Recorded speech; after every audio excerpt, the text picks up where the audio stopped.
Dinala ko ang sirang cellphone ng aking manugang para ipaayos, ngunit ang tekniko na umayos ay tinawag ako ng palihim at ibinulong, "Kanselahin mo ang mga card, palitan ang mga password at tumakas ka agad." Nang tanungin ko kung anong nangyayari, ipinihit niya ang cellphone sa direksyon ko at ang ipinakita niya sa akin ay nagpakaba sa akin. Ngunit bago magpatuloy, tiyaking nakasubscribe ka na sa channel at mag-iwan ng komento kung saan mo pinapanood ang video na ito. Gusto naming malaman kung gaano kalayo nararating ang aming mga kwento. Ang pangalan ko ay Teresa, 65 anyos, at hanggang 3 araw na nakalipas, akala ko'y perpektong normal ang buhay ko.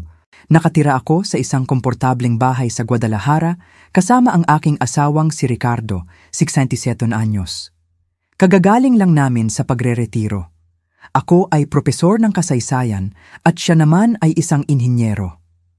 Mayroon kaming nag-iisang anak, si Alex, kasal sa loob ng 50 taon kay Sofia. Ang aming manugang ay palagi kong itinuturing na isang kaakit-akit na binibini, may lisensya sa administrasyon, matalino, maganda at nagtatrabaho sa isang kumpanya ng financial consultancy. Nakilala siya ni Alex sa isang pagtitipon ng magkakaibigan at nagpakasal sila sa loob ng wala pang 1 taon. Minsan, naiisip ko na medyo malayo siya, ngunit iniuugnay ko ito sa stress sa trabaho at sa kanyang mas tahimik na personalidad. Nagsimula ang lahat noong nakaraang Miyerkules nang bumisita si Sofia ng mag-isa sa amin, isang bagay na hindi karaniwan dahil kadalasan ay sabay silang dumadating ni Alex tuwing Sabado at Linggo. Dumating siyang nagmamadali, sinasabing may problema siya sa cellphone.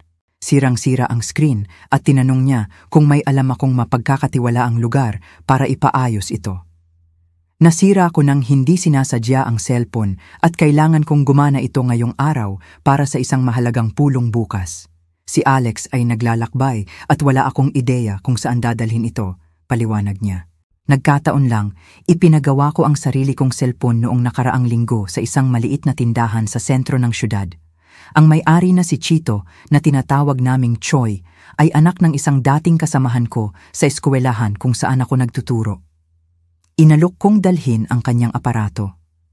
"Magiging perpekto, Teresa. Maililigtas mo ang buhay ko," sabi ni Sofia habang inaabot sa akin ang cellphone. Ang password ay 28,218, ang aming anibersaryo ng kasal. "Kailangan kong tumakbo sa opisina ngayon. Pwede ko ba itong kunin mamayang gabi?" Sumang-ayon ako. "Oo naman." Kinuha ko ang cellphone at nagmaneho patungo sa tindahan ni Choi. Maliit ang lugar, nakasiksik sa pagitan ng isang botika at isang panaderya na may isang diskretong karatula na nagsasaad ng Express Repairs. Pagpasok ko, nakayuko si Choi sa isang mesa na puno ng maliliit na gamit at mga nakakalat na elektronikong aparato. "Ate Teresa, ang sarap pong makita ulit kayo." Binati niya ako ng may ngiti. Ipinaliwanag ko sa kanya ang tungkol sa cellphone ng aking manugang at tiniyak niya na maaayos niya ito sa loob ng ilang oras. "Babalik ako pagkatapos kumain," sabi ko habang inaabot ang aparato at ang password. Ginugol ko ang hapon sa pamimili at bandang atakandak ng hapon, bumalik ako sa tindahan. Si Choi ay mag-isa at nang makita niya akong pumasok, nagbago ang kanyang mukha. Ang masayahing ekspresyon ay napalitan ng isang bagay na hindi ko maintindihan sa oras na iyon. Pag-aalala. Takot. "Ate Teresa," mahina niyang sinabi. Mabilis na tumingin sa pinto, tila sinusuri kung walang ibang tao. "Handa na ang cellphone, ngunit kailangan kong ipakita sa inyo ang isang bagay, ma'am." Kumunot ang noo ko sa pagkalito. "May problema ba sa aparato?" "Hindi, sa aparato," sagot niya. At lumapit siya, halos pabulong na nagsasalita. "Kanselahin ang mga card, palitan ang mga password, at tumakas ka agad." Naramdaman ko ang kilabot sa aking likod. Ano? Ano ang sinasabi mo, Choi?" Senyasan niya ako na lumapit, binuksan niya ang cellphone ni Sofia at pumasok sa application ng mga mensahe. Nag-navigate siya sa isang folder na tinatawag na Plan B at ipinakita sa akin ang screen. Nanlamig ang aking dugo. Ito ay mga mensaheng ipinagpalit ni na Sofia at Alex na nagdedetalye ng plano upang patayin ako. "Si nanay ay lalong nagiging makakalimutin," sabi ng isang mensahe mula kay Alex. ito ang perpektong oras. Idinodokumento na ng doktor ang kanyang mga paglimot sa aking kahilingan. Walang magtatanong kapag nangyari ito. Ang tugon ni Sofia ay nagpagulo sa aking sikmura. Ang siguro sa buhay niya at ng iyong ama ay nagkakahalaga ng halos 2 milyon. Sa pagbebenta ng bahay, magkakaroon tayo ng sapat upang makapagsimula ng bagong buhay malayo sa Guadalajara. Naramdaman kong nanghina ang aking mga binti at kinailangan kong humawak sa counter. Hindi ito maaaring totoo, bulong ko. Mas para sa sarili ko kaysa kay Choi. Ate Teresa, sumusumpa ako na hindi ko gustong makialam. Nang sinusubukan ko ang cellphone pagkatapos ng pag-aayos, lumabas ang isang abiso at hindi sinasadya, nakita ko ang mga mensaheng ito. Hindi ko ito kayang baliwalain. Patuloy kong pinagmasdan ang pag-uusap ng dilat ang mga mata sa takot. Pinag-uusapan nila ang mga pamamaraan, mga petsa, kung paano ito ipapalabas na isang aksidente sa bahay. Pinag-uusapan nila ang mga gamot na maaari nilang gamitin, ang mga dosis na magiging nakamamatay para sa isang ginang sa edad ko na may mataas na presyon ng dugo. Ang aking sariling anak at ang kanyang asawa ay sadyang pinaplano ang aking kamatayan. Pinaplano rin nilang patayin si Ricardo, bulong ko habang kinakapos ang aking hininga. Idinetalye ng pag-uusap kung paano nila aalisin ang aking asawa pagkatapos. Kailangang may pagitan ng ilang linggo, isinulat ni Alex. Ang isang matandang mag-asawa na namamatay ng sabay ay magdudulot ng hinala. Isinara ni Choi ang pinto ng tindahan at ipinihit ang karatula upang ipahiwatig na sarado. Dinalhan niya ako ng baso ng tubig at tinulungan akong makaupo. Kailangan ninyong pumunta sa pulisya, sabi niya ng may matatag ngunit banayad na boses. Umiling ako, nananatili pa ring nabigla. Hindi sila maniniwala sa akin. Ito ay salita lamang ng isang matandang makakalimutin laban sa aking anak at manugang, mga respetadong tao sa komunidad. Kung gayon ma'am, kailangan ninyong magtipon ng mga ebidensya at kailangan ninyong protektahan ang inyong sarili. Tama siya. Kinuha ko ang cellphone ng nanginginig ang mga kamay at nagsimulang kumuha ng mga litrato ng mga mensahe gamit ang sarili kong aparato. Idinokumento ko ang lahat, mga petsa, mga oras, ang detalyadong plano, ang mga pagbanggit sa doktor ng pamilya na tila minamanipula upang lumikha ng kasaysayan ng demensya. Choi, maaari mo bang ibalik ang cellphone sa eksaktong dati nitong kalagayan? Ayokong malaman nila na may natuklasan tayo.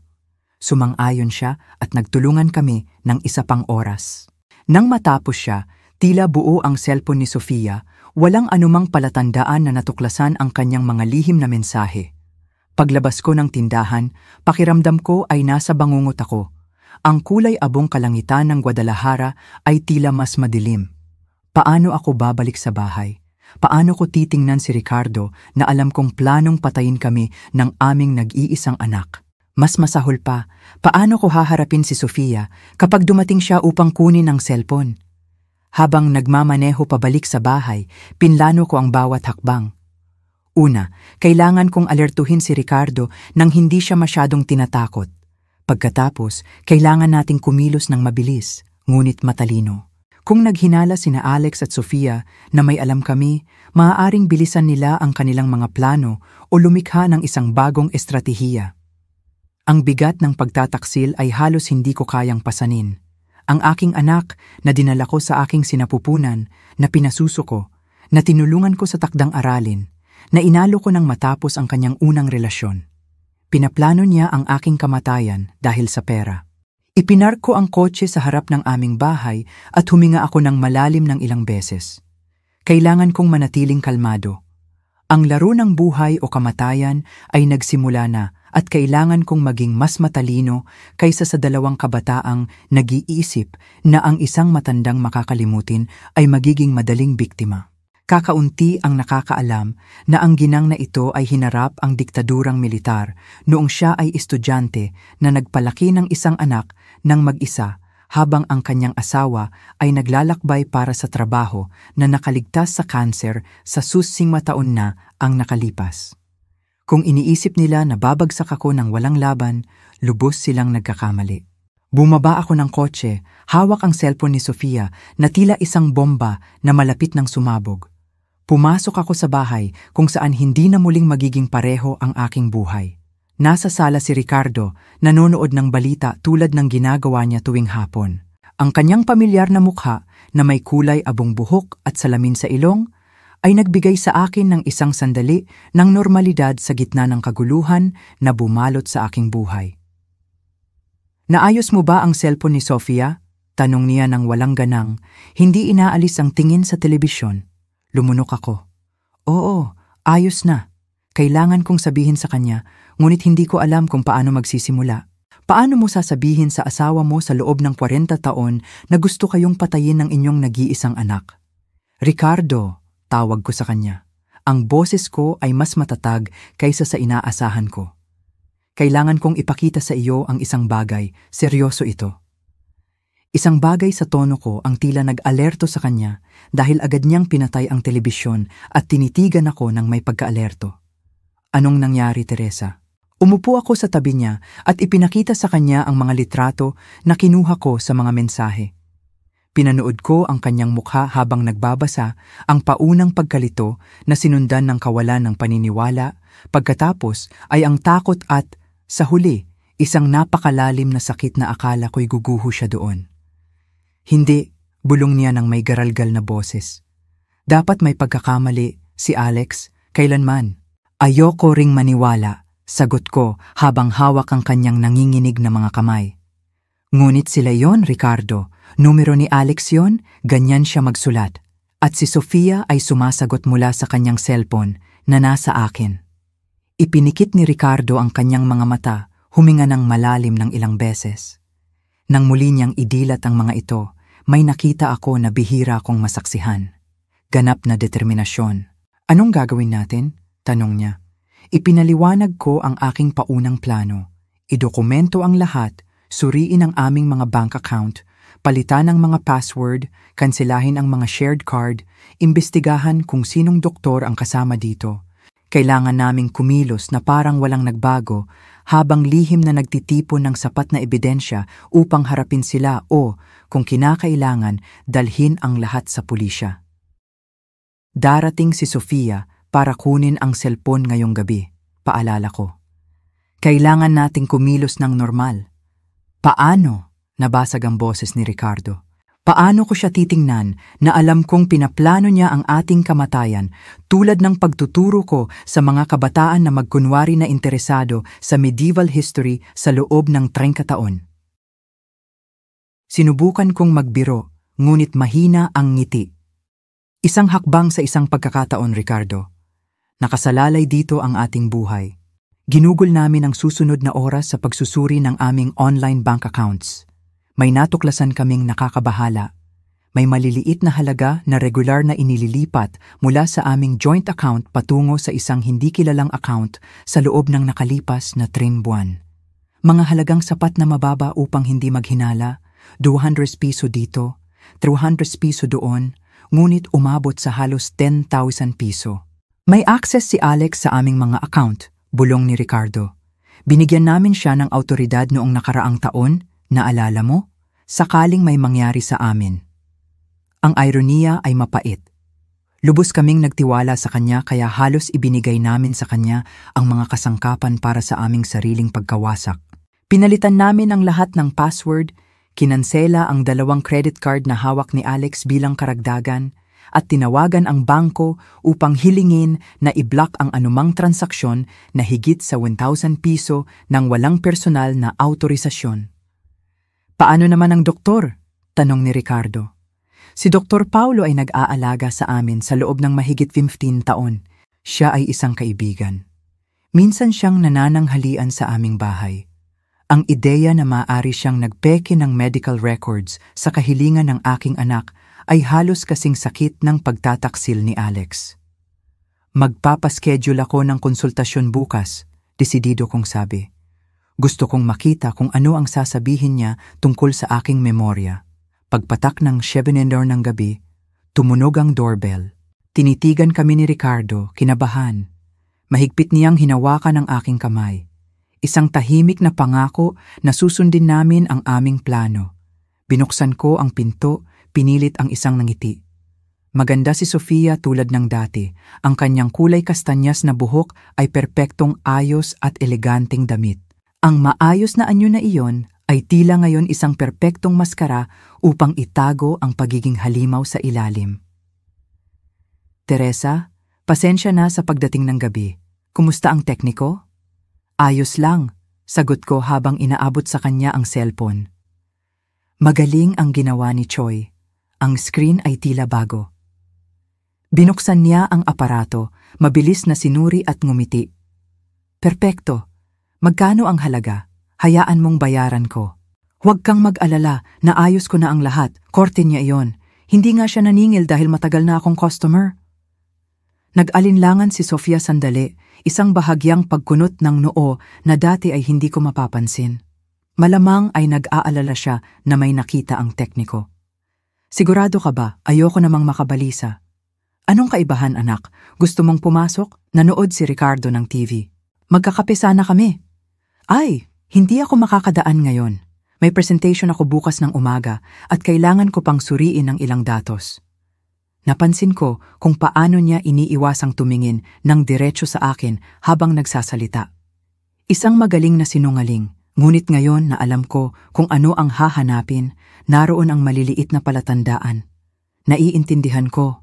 Kailan babalik si Alex mula sa biyahe? Bukas ng gabi, mabilis niyang sagot. Isa pang kasinungalingan. Mula sa mga mensahe, hindi naglalakbay si Alex. Nasa bahay siya, naghihintay ng balita mula sa kanya. Sabihin mong bumisita siya sa lalong madaling panahon, sabi ko, pinapanatili ang kaswal na tono. Halos 2 linggo na naming hindi siya nakikita. Oo naman. Ngumiti siya, inilagay ang cellphone sa kanyang bag. Miss na rin niya kayo. Ay, naalaala ko. Nasuri na ba ninyo ang doktor na inirekomenda ni Alex, ang espesyalista sa memorya? Bumilis ang tibok ng puso ko, ngunit nanatili akong walang ekspresyon. Wala pa kaming oras. Bakit? Nag-alinlangan siya, ang kanyang mukha ay isang maskara ng pekeng pag-aalala?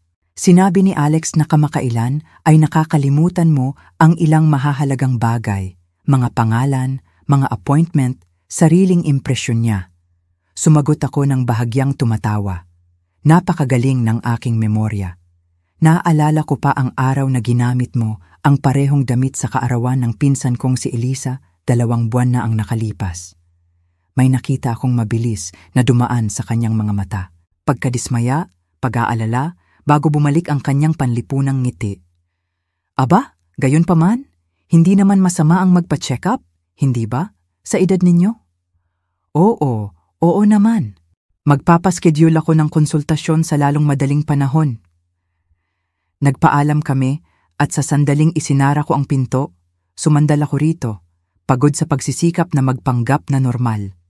Naghihintay si Ricardo sa sala, kinabahan. At ano? Sinubukan niyang magtanim ng ideya ng aking pagkawala ng memorya? Sagot ko habang umuupo sa tabi niya. Ginagawa nila ang senaryo para sa kung ano ang mangyayari. Ano ang gagawin natin ngayon? Kumilos, sagot ko. Isang determinasyon ang lumalaki sa loob ko. Bukas ng umaga, pupunta ako kay Dr. Paulo. Pagkatapos, gusto kong suriin ang aming siguro sa buhay. Kailangan nating malaman kung ano mismo ang binago ni Alex. At pagkatapos ay gagawa tayo ng sarili nating patibong. Nang gabing iyon, halos hindi ako makatulog. Ang bawat ingay sa bahay ay tila isang banta. Bumangon ako ng 3 beses upang suriin kung sarado ang mga pinto. Sa isa sa mga pagkakataong iyon, nakita ko si Ricardo sa kusina na umiinom ng tubig na may kaparehong balisang tingin na dapat ay mayroon ako. Iniisip ko si Alex noong bata pa siya, mahina niyang sinabi. Naaalala mo ba kung paano siya natatakot sa dilim? Kung paano siya tatakbo sa aming kama tuwing may bagyo? Anong nangyari sa batang iyon, Teresa? Wala akong sagot. Paano nagbago ang aming mapagmahal na anak sa estrangherong iyon na may kakayahang planuhin ng tahimik ang aming kamatayan? Malalaman natin, pangako ko habang niyayakap siya. At makakaligtas tayo dito. Kinabukasan ng umaga, tinawagan ko ang opisina ni Dr. Paulo na nagpapahayag ng isang emergency. Nakakuha ako ng konsultasyon para sa 10 AM soccer ng umaga. Bago umalis, sinuri namin muli ang lahat ng aming online account at may natuklasan kaming mas nakakabahala. Mayroong bagong siguro sa buhay sa aking pangalan na kinuha 3 buwan na ang nakakaraan na hindi ko alam. Paano ito posible? Tanong ko nang may takot. Nag-navigate si Ricardo sa mga digital na dokumento. Tingnan mo, sayo ang pirma. Lumapit ako sa screen na hindi makapaniwala. Ang pirma ay talagang kahawig ng sa akin, ngunit hindi ko kailanman nilagdaan ang dokumentong iyon. Peking pirma ko, bulong ko. At mayroon pa. Tingnan mo ang halaga, 1.5 milyon. At ang tanging benepisyaryo ay si Alex. Pagtatapos ni Ricardo, basag ang kanyang boses. Ang katotohanan ng sitwasyon ay sa wakas ay bumagsak sa akin ng buong lakas. Hindi lang ito isang malabong plano, nagawa na nila ang mga konkretong hakbang. Ang mga dokumento ay pinalsipika, ang pera ay inililihis, isang doktor ay posibleng kasangkot, at ngayon isang siguro sa buhay na hindi ko alam, handa nang kolektahin pagkatapos ng aking aksidenteng kamatayan. Umalis ako ng bahay na may mabigat na damdamin. Ang konsultasyon kay Dr. Paulo ay magiging mahalaga. Kailangan kong malaman kung hanggang saan siya kasangkot sa konspirasyong iyon. Tahimik ang klinika ng umagang iyon. Ang resepsyonista, na kilala ako sa loob ng maraming taon, ay ngumiti nang makita ako. Ate Teresa, ang sarap pong makita kayo. Aasikasuhin na po kayo ng doktor. Wala pang 10 minuto, tinawag ako. Si Dr. Paulo, isang lalaking nasa edad na, may kulay abong buhok at karaniwang palakaibigang ekspresyon, ay tila bahagyang hindi komportable nang pumasok ako. Teresa, anong sorpresa? Tinawagan ako ni Alex kahapon. Sabi niya, ayaw mo raw magpa-eksamen. Pinanatili ko ang aking walang ekspresyon habang umuupo. Talaga, anong kakaiba ang sinasabi niya? Sa katunayan, doktor, pumunta ako dahil nag-aalala ako sa aking memorya. Tumango ang doktor na tila kinukumpirma ang isang bagay na alam na niya. Oo, nabanggit ni Alex ang ilang nakakabahalang insidente. Pagkalimot, pagkalito. Kakaiba, sagot ko ng kalmado, dahil hindi ko naaalala na nagkaroon ako ng anumang problema. Nag-alinlangan si Dr. Paulo sandali. Aba, Teresa, minsan hindi napapansin ng pasyente ang sarili nitong pagkalimot. Karaniwan ito sa mga paunang yugto ng demensya. At meron ka ng diagnosis, tila. Parang lalo siyang hindi komportable. Hindi, syempre hindi. Pero nagpakita si Alex sa akin ng ilang video, ikaw ay nalilito sa mga petsa, nakakalimot ng mga pangalan ng malalapit na tao. Mga video?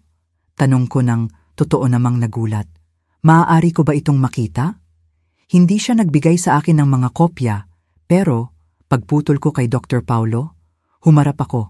Ako ang pasyente ninyo sa loob ng 15 na taon. Kilala niyo ako? Talaga bang naniniwala kayo na may demensya ako o naniniwala lang kayo sa sinasabi ng anak ko? Ang sumunod na katahimikan ay nagbunyag ng marami.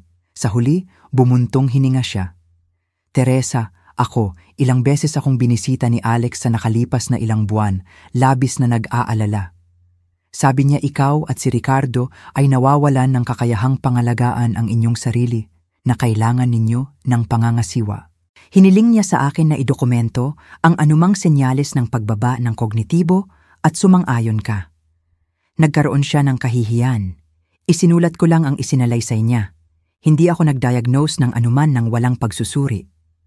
Tinitigan ko siya, hinayaan kong lumawig ang katahimikan hanggang sa maging hindi komportable. Dr. Paulo, planong patayin ng anak ko ako at si Ricardo. Ang pagkabigla sa kanyang mukha ay tila totoo. Ano, Teresa? Isang napakaseryosong akusasyon niyan. Mayroon akong ebidensya, at ngayon naiintindihan ko kung bakit kailangan niya ang iyong paglahok kahit na hindi direkta. Ang isang medical history na nagdodokumento ng cognitive decline ay magpapamaliit sa hinala sa aking pagkamatay. Namutla si Dr. Paulo. Ang kanyang mga kamay, na karaniwang matatag, ay bahagyang nanginginig habang inaayos ang kanyang salamin. Teresa, kailanman, hindi ako sasali sa ganito. Akala ko si Alex ay talagang nag-aalala para sa'yo. Inilabas ko ang aking cellphone mula sa aking bag at ipinakita sa kanya ang ilan sa mga litrato na kinuha ko sa mga mensahe. Habang nagbabasa siya, ang kanyang mukha ay nagpalit mula sa kawalan ng paniniwala patungo sa takot. Diyos ko, bulong niya sa huli. Wala akong ideya. Gusto kong makita ang aking medical history, hiling ko. Ngayon, nag-alinlangan siya sandali bago pumasok sa kanyang computer at binuksan ang aking medical history. Ipinipihit niya ang screen para mabasa ko. Nakasulat doon sa impersonal na clinical language, pasyente ay nagpapakita ng mga senyales ng pagbaba ng kognitibo ayon sa salaysay ng anak, paulit-ulit na insidente ng pagkalito, temporal at spatial disorientation, pagkalimot sa mga pangalan at kamakailang kaganapan. Inirerekomenda ang kumpletong neurological evaluation. Ito ay kasinungalingan, sabi ko ng may matatag na boses. At alam mo iyan. Teresa, itinala ko lang ang isinalaysay ni Alex. Hindi ko kinumpirma o dineklara ang anuman. Ngunit gumawa ka ng isang record na maaaring gamitin laban sa akin. Isang opisyal na medical record na nagpapahiwatig na nawawalan ako ng aking kakayahang pangkaisipan. Perpekto para kapag namatay ako ng aksidente, hindi ba? Tila talagang balisa ang doktor. Ano ang gusto mong gawin ko? Una, i-print mo ito para sa akin na may pirma mo. Pagkatapos, gusto kong gumawa ka ng bagong record na may petsa ngayon, na nagpapatunay na personal mo akong sinuri at walang nakitang anumang senyales ng cognitive impairment. Agad siyang sumang-ayon, malinaw na apektado ng sitwasyon. At doktor, dagdag ko habang nagtatype siya, kung may mangyari sa amin ni Ricardo, ang history na ito at ang aming pag-uusap ngayon ang unang makikita ng pulisya. Umalis ako ng klinika na hawak ang mga dokumento. Isang konkretong patunay ng sabwatan laban sa amin. Si Dr. Paulo ay minanipula ni Alex, ngunit ang kanyang pakikipagsabwatan, kahit na dahil sa inosensya, ay halos ikakamatay namin. Nagmaneho ako patungo sa bangko pagkatapos. Kailangan kong personal na suriin ang aming mga account at pangunahin ng bawiin ang anumang autoridad na ibinigay namin kay Alex. Ang manager, si G. Mauricio, na siyang nangangasiwa ng aming mga account sa loob ng maraming taon, ay labis na nagulat nang hilingin kong bawiin ang autoridad. Ginang Teresa, sigurado ba kayo? Hinahanap ako ng anak ninyo kamakailan na nagsasabing gusto ninyong palawakin ang kanyang kapangyarihan sa pamamahala ng mga pinansyal dahil hindi maganda ang kalusugan ni G. Ricardo.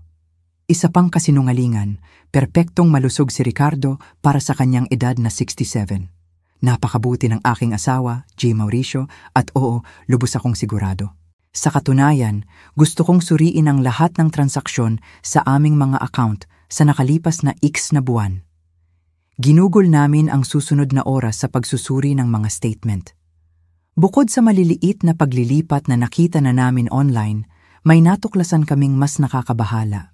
Sinimulan na ni Alex ang proseso para makakuha ng pangalawang credit card para kay Ricardo na sinasabing nawala ang orihinal. Sabi niya'y nawala raw ni G. Ricardo ang card, ngunit ayaw niyang abalahin kayo sa burokrasya. Paliwanag ng manager na malinaw na nahihiya ngayon. At nag-issue kayo ng bagong card ng walang presensya o pirma ng may-ari? Tanong ko nang hindi makapaniwala. Ginoo? Oo. Kumilos si G. Mauricio sa upuan ng hindi komportable. Aba, dahil may autoridad siya at nangangasiwa na siya ng iba't ibang isyung pinansyal para sa inyo. Huminga ako ng malalim, pinipigilan ng galit. Kanselahin ang card na iyan kaagad at i-block ang anumang tangkang pag-issue sa hinaharap ng walang aming pisikal na presensya. Nang umalis ako ng bangko, sabay akong nakaramdam ng ginhawa dahil naantala ko ang isa pang aspeto ng plano at takot sa lawak ng balangkas. Masusing inihanda ni Alex ang lupa, lumikha ng senaryo kung saan ang aming pagkamatay ay magmumukhang natural at magkakaroon siya ng ganap na kontrol sa aming mga ari-arian. Sa daan pa uwi, tumunog ang aking cellphone. Siya iyon. Bumilis ang tibok ng puso ko, ngunit sinagot ko sa pinakanormal na boses na posible. Hello anak, nanay, ayos lang po ba? Kagagaling ko lang sa biyahe at sinabi ni Sofia na ipinagawa mo ang kanyang cellphone. napakabait mo naman. Kahanga-hanga ang naturalesa ng kanyang pagsisinungaling. Walang biyahe, walang anuman, mahal ko. Ang kaibigan kong umayos ay anak ng kasamahan ko. Binigyan niya kami ng magandang presyo. Mabuti naman. Uy, iniisip kong dumaan dyan ngayong gabi kasama si Sofia. Matagal na tayong hindi naghahapunan ng magkasama, di ba? Isang kilabot ang dumaloy sa aking likod. Bakit bigla siyang naging interesado sa pagbisita sa amin? May napansin ba sila? Tumawag ba ang doktor kay Alex pagkatapos ng pagbisita ko? Sige, sagot ko. Pinananatili ang matatag na boses. Halika? Oo, gagawin ko ang lasagna na gusto mo. Perpekto. At nanay, pumunta ka ba sa doktor na nirekomend ako? Sabi ni Sofia, hindi pa kayo nakapunta. Sa katunayan, pumunta ako kay Dr. Paulo kaninang umaga. Isang maikling katahimikan. Pumunta ka at ano ang sabi niya? Wala namang kakaiba, gumawa lang siya ng ilang simpleng pagsusuri. Sabi niya, ayos na ayos ako para sa aking edad. Isa pang mas mahabang katahimikan sa pagkakataong ito. Mabuti kung gayon. Ngunit marahil ay mabuting kumuha ng pangalawang opinyon, alam mo? Minsan si Dr. Paulo ay masyadong konserbatibo sa mga diagnosis. Tingnan natin anak, magkita tayo mamayang gabi? Oo, bandang 7 yun ng gabi, hanggang mamaya. Nang ibaba ko ang tawag, nanginginig ang aking mga kamay.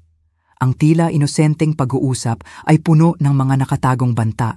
Malinaw na inaasahan ni Alex na idineklara ni Dr. Paulo na mayroon akong anumang uri ng cognitive impairment at nabalisa siya nang malaman na hindi iyon ang kaso at ngayon gusto niyang kumain kasama kami ngayong gabi. Bakit? Upang obserbahan ang aking pag-uugali, upang suriin kung nagpakita ako ng anumang paghihinala o mas masahol pa. Dumating ako sa bahay at nakita si Ricardo sa sala na napapalibutan ng mga papeles. Tumingin siya ng balisa. Kumusta? Kasangkot ba ang doktor? Ipinaliwanag ko ang lahat. Kung paano minanipula ni Alex si Dr. Paulo upang lumikha ng pekeng medical history. Kung paano siya nagkaroon ng access sa aming bank accounts. Kung paano siya nagpeke ng mga dokumento ng siguro sa buhay. At kakatawag lang niya sa akin. Pagtatapos ko, gusto nilang maghapunan ni Sofia dito ngayong gabi. Namutla si Ricardo. Sa tingin mo naghihinala sila na may natuklasan tayo? Hindi ako sigurado, ngunit malinaw siyang nabalisa nang malaman niya na pumunta ako kay Dr. Paulo at walang nakitang mali ang doktor sa akin. Tinitigan namin ang isa't isa. Ang parehong tahimik na tanong ay lumulutang sa pagitan namin. Ano kaya ang maaaring subukan ni na Alex at Sofia sa hapunan na iyon? Hindi tayo maaaring kumain o uminom ng anumang dadalhin nila, sabi ni Ricardo sa huli. At ang isa sa atin ay dapat laging nakatingin, inoobserbahan ang kanilang ginagawa. Sumang-ayon ako. Kailangan nating i-record ang hapunan na iyon sa anumang paraan. Kung may sasabihin silang nagpapatunay ng kasalanan. Tumango si Ricardo at kinuha ang kanyang lumang digital recorder na ginagamit niya sa pagre-record ng mga pulong noong nagtatrabaho pa siya. Sinubukan namin ang aparato, sinuri kung gumagana pa ito at kung saan namin ito maitatago sa dining room. Ginugol ko ang hapon sa paghahanda ng lasagna na ipinangako ko kahit na ang ideya ng pag-upo sa mesa kasama ang 2 taong nagpaplanong patayin kami ay nagpapasama sa aking pakiramdam. Sa tuwing naiisip ko ang mga mensahe, ang lamig ng pagpaplano ng aming sariling anak sa aming kamatayan, nakakaramdam ako ng sakit na walang salita ang makakapaglarawan. Paano tayo umabot sa puntong ito? Tanong ko kay Ricardo habang naghahanda kami ng mesa para sa hapunan. Ano ang pagkakamali namin sa kanya? Umiling si Ricardo, ang kanyang mga mata ay nagpapakita ng parehong sakit na nararamdaman ko. Hindi ko alam, Teresa. Akala ko kilala natin ang ating anak. Pagpatak ng 7:01 ng gabi, tumunog ang doorbell. Nagpalitan kami ni Ricardo ng huling tingin ng kumpirmasyon. Ang recorder ay nakatago sa ilalim ng mesa, gumagana. Ang aming estratehiya ay simple. Kumilos ng natural, obserbahan ang bawat galaw nila at, kung posible, magdulot ng anumang pagkakamali na maaari naming idokumento. Binuksan ko ang pinto na may pilit ng ngiti. Naroon sina Alex at Sofia, hawak niya ang isang bote ng red wine at siya naman isang kahon ng tsokolate na alam nilang paborito ko. "Nanay," bulalas ni Alex. Niyakap ako ng may sigasig. Ang pisikal na pagkakayakap na dati ay nagbibigay sa akin ng ginhawa, ngayon ay nagbibigay sa akin ng kilabot. Paano niya ako kayang yakapin na alam niyang pinaplano niya ang aking kamatayan? "Anong sarap makita ka?"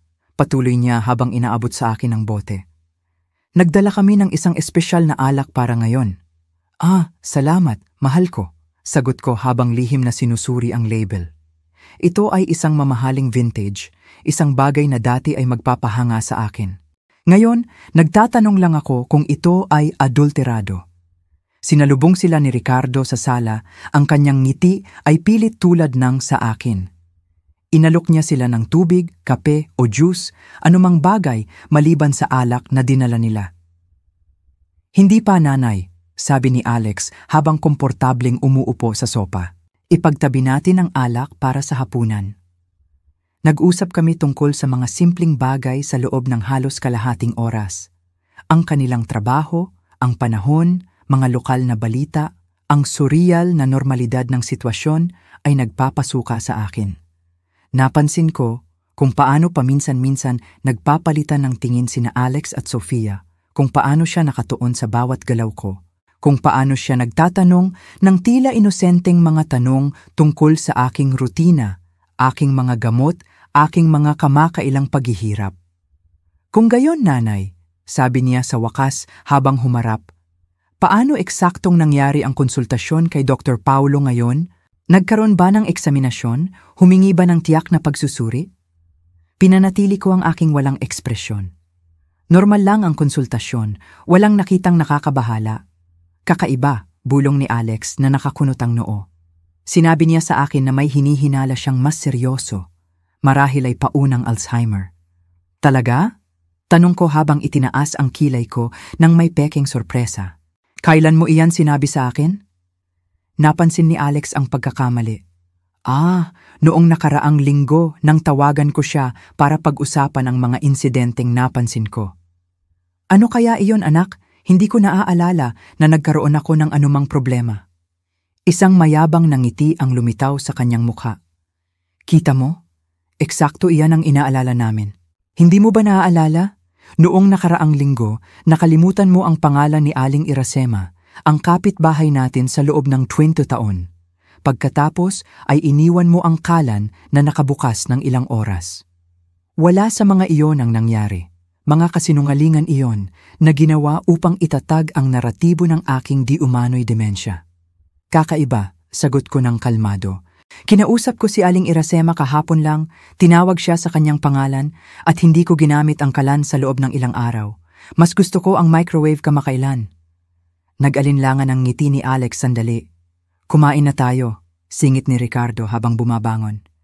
Ang lasagna ni Teresa ay napakabango. Sa mesa, nagpatuloy ang dula. Naghain ako ng lasagna habang si Ricardo ay lihim na nagpapalit ng mga baso ng alak. Nagkasundo kami, iinumin namin ang alak na dinala nila, magkukunwari kaming nagsisilbi, ngunit sa katunayan ay iinom kami mula sa isa pang bote na dati naming iniwang bukas sa kusina. "Cheers," iminungkahi ni Alex habang itinaas ang kanyang baso. "Para sa pamilya at kalusugan."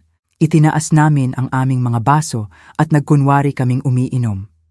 Maingat kong pinanood ng uminom sina Alex at Sofia. Umiinom sila ng normal, ng walang pag-aalinlangan. Marahil ay hindi adulterado ang alak. "Teresa," sabi ni Sofia habang inilalagay ang kanyang baso sa mesa. Nag-uusap kami ni Alex.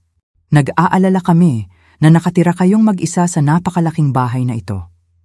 "Totoo," dagdag ni Alex, "lalo na kung isa sa alang-alang ang mga kamakailang insidente, naisip namin na marahil ay mas mabuting lumipat kayo sa isang mas maliit na lugar, mas madaling panatilihin.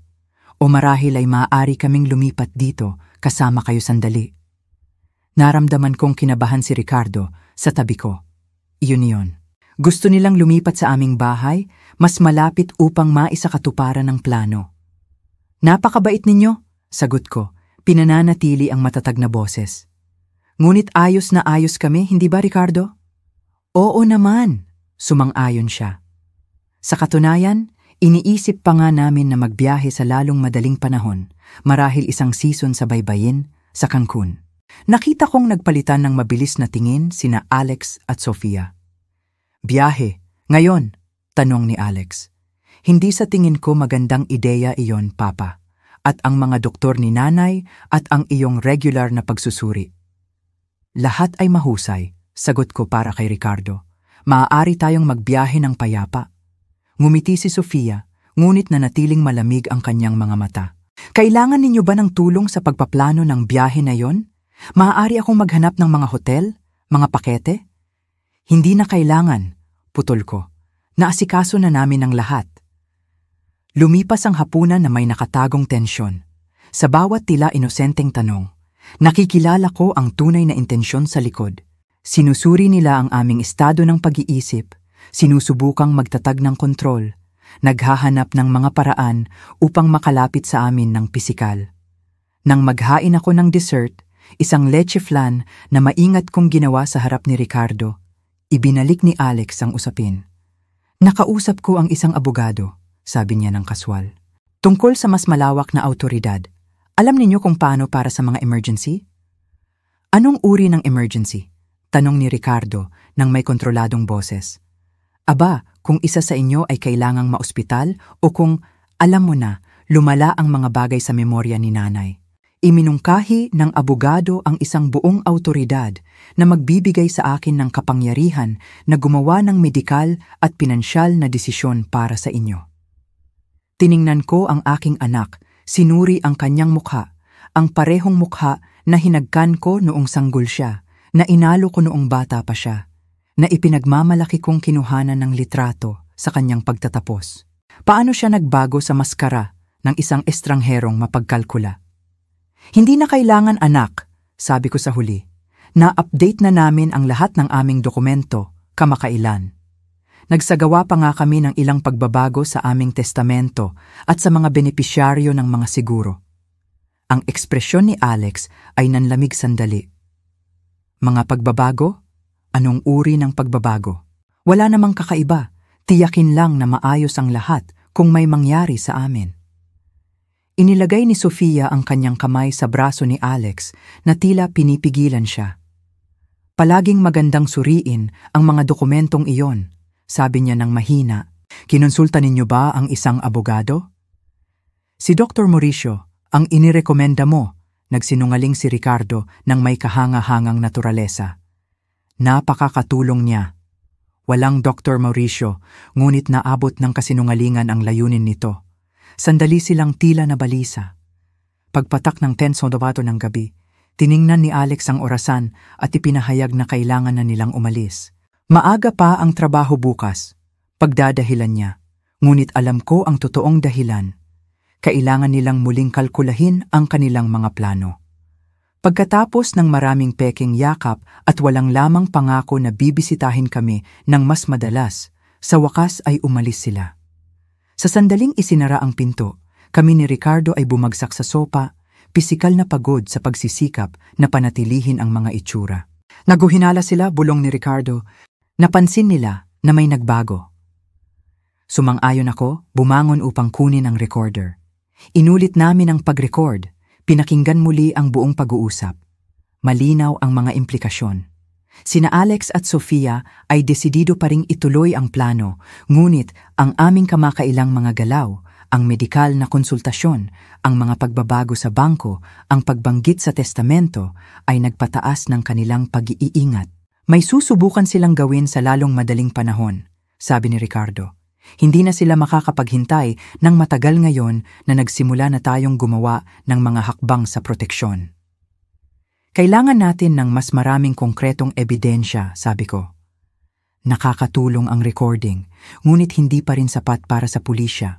Paano kung subukan nating paaminin sila, direktang harapin? Umiling ako, masyadong mapanganib. Itatatwa nila ang lahat at magiging mas mapagbantay. Nang gabing iyon, sinuri namin ang lahat ng kandado ng 3 beses bago matulog. Gayunpaman, Natulog ako na may telepono sa tabi ng kama at isang upuan na nakasandal sa pinto ng silid-tulugan. Mga pag-iingat na hindi ko kailanman inakalang kakailanganin kong gawin laban sa aking sariling anak. Kinabukasan ng umaga, nagising ako nang bigla sa tunog ng kotse na nagpark. Tumakbo ako sa bintana at nakita si Sofia na bumababa mula sa kanyang itim na van nang mag-isa bandang 8:00 ng umaga ng isang araw ng trabaho kung kailan dapat ay nasa trabaho siya. "Ricardo," tawag ko ng apurahan. Nandito si Sofia. Mabilis siyang bumangon, antok na antok. "Mag-isa? Nasaan si Alex?" "Hindi ko alam. Bubuksan ko, ngunit manatili kang malapit." Bumaba ako ng hagdan, sinusubukang kontrolin ang bilis ng aking paghinga. Bakit kaya darating si Sofia nang maaga ng walang abiso? Ano ang gusto niya? Binuksan ko ang pinto bago pa siya makakatunog. Sandali siyang nagtala ng pagkagulat na mabilis na napalitan ng isang pilit ng ngiti. "Teresa, pasensya na sa pagdating ng maaga. Dadaan lang sana ako papunta sa trabaho at naisip kong iwan ang mga dokumentong ito na inihanda ni Alex para sa inyo." May hawak siyang dilaw na folder. "Anong mga dokumento?" Tanong ko nang hindi sinusubukang kunin ito. Tungkol sa kapangyarihan na pinag-usapan natin kahapon at ilang artikulo tungkol sa mga paggamot para sa paunang Alzheimer na makakatulong na pabagalin ang pag-unlad ng sakit. Muli niyang iniabot ang folder. "Talagang nag-aalala si Alex para sa'yo." Matagal kong tiningnan ang folder. Ito ay isang patibong. Dapat ganoon. Marahil ay mga dokumento na handa na may peke kong pirma, tulad ng siguro sa buhay na natuklasan namin. "Bakit hindi ka pumasok?" anyaya ko, pinananatili ang kaswal na tono. "Maaari tayong magkape at suriin ito ng magkasama." Nag-alinlangan si Sofia ng malinaw. "Sa katunayan, huli na ako sa trabaho. Gusto ko lang iwan ito para basahin ninyo ng tahimik." "Pilitin kita," sabi ko habang mas binuksan ang pinto. "Kakagawa lang ni Ricardo ng sariwang kape. 5 minuto lang iyan." Labag sa loob siyang pumasok. Dinala ko siya sa kusina kung saan naroroon na si Ricardo, nagpapanggap na kalmado habang umiinom ng kape. "Sofia, anong kaya-ayang sorpresa?" sabi niya. Nagdala siya ng ilang dokumento para sa ating pirmahan. Paliwanag ko. Binibigyang diin ang salitang pirmahan. Agad na naintindihan ni Ricardo. "Mabuti naman," sagot niya. "Tingnan natin." Tila lalong hindi komportable si Sofia habang kinuha ni Ricardo ang folder at nagsimulang suriin ang mga dokumento. Maingat ko siyang pinanood, napansin kung paano sinusundan ng kanyang mga mata ang bawat galaw niya, kung paano nanginginig ang kanyang mga daliri sa mesa. "Kawili-wili," bulong ni Ricardo pagkatapos ng ilang minuto. "Ang autoridad na ito ay magbibigay kay Alex ng ganap na kontrol sa aming mga pananalapi at medikal na desisyon. Halos gagawin kami nitong legal na walang kakayahan." Ito ay isang pag-iingat lamang, mabilis na nagdahilan si Sofia. Isinasaalang-alang ang kondisyon ni Teresa. "Anong kondisyon niyon eksakto?" Tanong ko ng direkta. "Aba, ang mga pagkalimot, ang pagkalito." Nag-alinlangan siya, tila napagtanto na nasa mapanganib na teritoryo siya. Napansin ni Alex ang ilang insidente. "Kakaiba," komento ko. "Walang nakita si Dr. Paulo na ganon kahapon." "Maaaring magkamali ang mga doktor," tugon niya, muling nagiging kalmado. "Kaya nga mahalaga ang pangalawang opinyon sa isang espesyalista." Ibinabalik ni Ricardo ang mga dokumento sa folder at itinulak ito kay Sofia. "Pinahahalagahan namin ang pag-aalala, ngunit hindi namin pipirmahan ito. Sa katunayan, sinimulan na namin ang mga pamamaraan upang bawiin ang limitadong autoridad na ibinigay namin kay Alex noong nakaraang taon." Ang pagkabigla sa kanyang mukha ay totoo at panandalian. Mabilis na napalitan ng isang ekspresyon ng pinag-aralang pag-aalala. "Pero bakit? Gusto lang tumulong ni Alex." "Sigurado kami na oo," sagot ko. "Ngunit mas gusto naming panatilihin ang kontrol sa aming sariling buhay." Biglang tumayo si Sofia. "Kailangan ko nang umalis. Talagang huli na ako." "Sige," sabi ko habang sinasamahan siya patungo sa pinto. "Sabihin mo kay Alex na tatawag kami mamaya para pag-usapan ang mga dokumentong ito." Sa sandaling umalis siya, nagkatinginan kami ni Ricardo. Ang parehong konklusyon ay malinaw sa aming dalawa. Binibilisan nila ang plano, bulong niya. Oo, tumango ako. At ibig sabihin niyan, kailangan nating kumilos ngayon. Pagkatapos umalis ni Sofia, maingat naming sinuri ni Ricardo ang mga dokumentong dinala niya. Tulad ng aming hinala, ang awtoridad ay magbibigay kay Alex ng lubos na kapangyarihan sa aming mga pananalapi, ari-arian at medikal na desisyon. Mayroon ding form ng voluntaryong pagpasok para sa isang nursing home, sa katunayan ay isang institusyon para sa mga matatanda na may matinding demensya na may espasyo para sa aming mga pirma. Hindi na nga nila sinusubukang itago, bulong ni Ricardo, nanginginig ang kanyang mga daliri habang binabasa ang mga papeles. Halos hinihiling nila sa amin na pirmahan ang aming sariling hatol ng kamatayan. Mabuti iyan, sagot ko na nagulat sa kanya.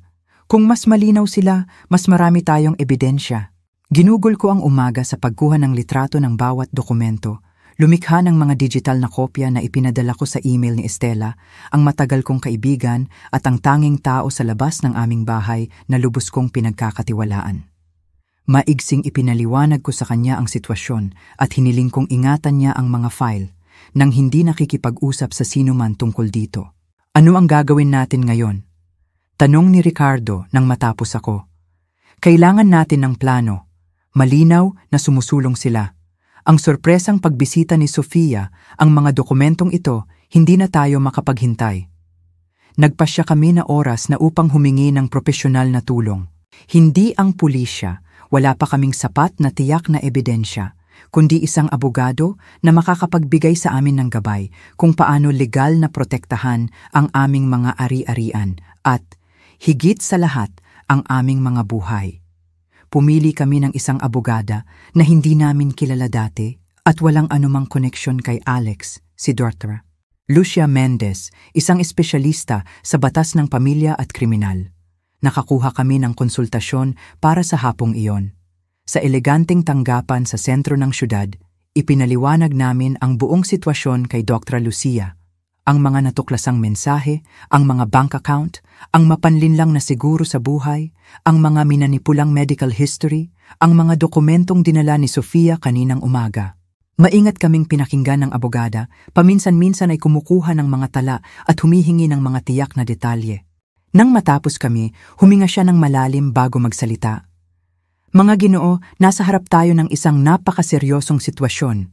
Ang inilarawan ninyo sa akin ay bumubuo ng iba't ibang krimen. Sabwatan, pagpapalsipikan ng dokumento, tangkang panloloko, at mas seryoso, sabwatan sa pagpatay.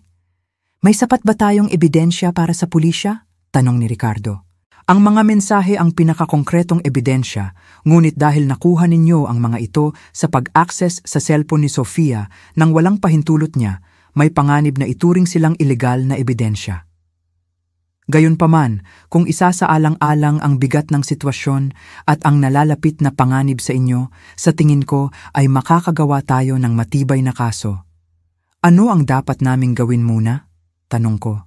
Agad naming ihahanda ang mga legal na dokumento na bumabawi sa anumang umiiral na awtoridad at humaharang sa posibilidad ng mga bagong awtoridad nang walang presensya ng isang independenteng abogado. Ako mismo ang maaaring magsilbing saksi sa inyong kakayahang pangkaisipan.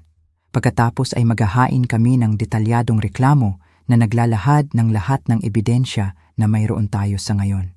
Ginugol namin ang susunod na 2 oras sa pagpirma ng mga dokumento, pagpormalisa ng mga pahayag at pagpaplano ng bawat hakbang. Masinsin si Dr. Lucia, sinisiguro na sakop ang bawat legal na aspeto. Ngayon, sabi niya sa wakas, pupunta tayo sa pinakamadaling isyu, ang inyong pisikal na kaligtasan. Lubos kong iminumungkahi na huwag kayong umuwi ngayon. Nagpalitan kami ni Ricardo ng mga tinging may alarma. Sa tingin mo ba ay nasa agarang panganib kami? Tanong ko, kahit na alam ko na ang sagot.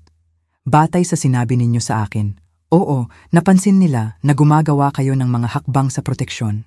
Ang sorpresang pagbisita ni Sofia kaninang umaga ay nagpapahiwatig ng pagkaapura sa kanilang panig. Kung ako kayo, mananatili ako ng ilang araw sa isang hotel, gamit ang ibang pangalan hanggang makakuha tayo ng protection order. Umalis kami sa opisina ng abogada na may folder na puno ng mga dokumento at isang pakiramdam ng pagkaapura. Dumiretso kami sa himpilan ng pulisya kung saan naghain kami ng detalyadong reklamo. Ang nakatalagang komisyoner, isang lalaking nasa edad na, si Raul Salas, ay nakinig sa aming kwento ng may lumalaking pag-aalala. Ito ay labis na seryoso, komento niya pagkatapos suriin ang mga ebidensya. Magtatalaga ako ng investigador sa kaso kaagad at hihilingin ang diskretong pagbabantay sa inyong tirahan. Nang binanggit namin na iminungkahi ng abogada na huwag nang umuwi, buong diin na sumang-ayon ng komisyoner. Sa katunayan, mas ligtas na manatili kayo sa ibang lugar sa ngayon, ngunit bago iyon, gusto kong magpadala ng isang grupo upang magkabit ng mga diskretong kamera sa inyong bahay nang may pahintulot ninyo. Oo naman. Kung susubukan nilang pumasok o gumawa ng anuman, magkakaroon tayo ng konkretong ebidensya. Sumang-ayon kami sa plano. Sandali kaming babalik sa bahay upang kunin lamang ang ilang mahahalagang gamit habang ang mga pulis ay nagkakabit ng kagamitan sa pagbabantay sa mga estratehikong lugar. Pagkatapos ay pupunta kami sa isang hotel sa sentro ng syudad, malayo sa aming kapitbahayan, gamit ang mga pekeng pangalan tulad ng iminungkahi. Habang pabalik, nanatiling tahimik si Ricardo, nakatingin sa labas ng bintana ng taxi. Nang malapit na kami, sa wakas ay nagsalita siya. Hindi ko kailanman inakala na darating ang araw na matatakot ako sa sarili kong anak. Mahigpit kong hinawakan ang kanyang kamay. Walang mga salita na makakapagpagaan ng sakit na iyon. Ang aming bahay na tiningnan mula sa labas ay tila kakaibang normal. Ang parehong mga bintana, ang parehong hardin na aming nilinang sa loob ng maraming taon, ang parehong mailbox na pininturahan ni Alex noong teenager pa siya. Mahirap paniwalaan na ang lugar na iyon na kumakatawan sa kaligtasan at pamilya ay naging pinangyarihan ng isang sabwatan laban sa aming mga buhay. Dumating ang mga pulis na nakasibil na nakasakay sa isang ordinaryong kotse. Pumasok sila sa likod na pinto at mabilis na nagtrabaho sa pagkakabit ng maliliit na kamera sa mga estratehikong lugar, sala, kusina, pasilyo, mga pasukan. Ipinaliwanag nila na ang mga imahe ay direktang ipapadala sa himpilan at babantayan ng 24 oras sa isang araw. Samantala, kinuha namin ni Ricardo ang mga mahahalagang bagay, mga damit para sa ilang araw, gamot, mahahalagang dokumento. Iniiwasan kong tingnan ang mga larawan ng pamilya sa dingding, ang mga bagay na nagkukuwento ng aming buhay ng magkasama. Bawat alaala ngayon ay nadungisan ng pagtataksil. Handa na kami, anunsyo ng pulis na responsable sa pagkakabit. Ang mga kamera ay halos hindi nakikita ng mata, ngunit nakukuha ang lahat ng may mataas na resolusyon. Kung may pumasok, malalaman namin. Inabot niya sa amin ang isang maliit na card na may numero ng telepono. Ito ay direktang linya sa aming koponan. Anumang emergency, tumawag agad. Nang paalis na kami, tumunog ang aking cellphone. Siya iyon. Tiningnan ko ang pulis na tumango na nagpapahiwatig na dapat akong sumagot ng normal. Hello, sagot ko. Sinusubukang magtunog natural. Nanay, nasaan kayo? Dumaan ako sa bahay ninyo at walang sumagot. Bumilis ang tibok ng puso ko. Nagpunta siya sa aming bahay habang kami ay wala. Bakit? Nasa pamimili kami sa mall. Nagsinungaling ako. Kailangan namin ng ilang bagay. Naiintindihan ko. Nag-alala lang ako. Hindi kayo kailanman umaalis nang walang pasabi. Ang pekeng tunog sa kanyang boses ay nagpapasuka sa akin. Isang huling minutong desisyon lang. Pabalik na kami sa bahay. Perpekto, dahil may sorpresa ako para sa inyo. Naghihintay ako rito. Nanlamig ako. Nasa aming bahay siya sa mismong sandaling iyon. Isang sorpresa? Tanong ko, pinananatili ang matatag na boses. Oo, dinala ko ang alak na gusto ninyo. Naisip kong magkasama tayong magpalipas ng hapon, pag-uusapan ang mga dokumentong iniwan ni Sofia kaninang umaga. Senyasan ako ng pulis na ipagpatuloy ang pag-uusap. Napakabait mo, anak. Darating kami sa loob ng halos kalahating oras. Perpekto, hihintayin ko kayo. Nang ibaba ko ang tawag, nakikipag-ugnayan na ang pulis sa kanyang mga kasamahan. Suspek sa lugar. Ulitin ko, suspek sa lugar. Panatilihin ang distansya, ngunit maging handa. Humaharap sa amin, ipinaliwanag niya, hayaan natin siyang pumasok, obserbahan ang ginagawa niya. Kung susubukan niyang magtanim ng anuman, droga, lason, anumang bagay, may video tayo. Magiging hindi mapasusubali ang ebidensya iyan. May katuturan ng plano, ngunit ang ideya ni Alex na gumagala sa aming bahay, posibleng naghahanda ng patibong, ay nagpakabaliw sa akin. Paano kung matuklasan niya ang mga kamera? Tanong ni Ricardo. Lubos na hindi malamang. Ang mga ito ay kasing liit ng buton at nakalagay sa mga estratehikong lugar. Bukod pa rito, mayroon kaming mga ahente na nakaposisyon ng lihim sa kalye. Pumunta kami sa isang kalapit na cafe kung saan kami balisang naghintay ng balita. Sa bawat minutong lumipas, naiisip ko kung ano ang ginagawa ni Alex sa aming bahay. Naghahanda ng patibong, nagtatanim ng ebidensya laban sa amin, kinakalkal ang aming mga gamit para sa isang bagay.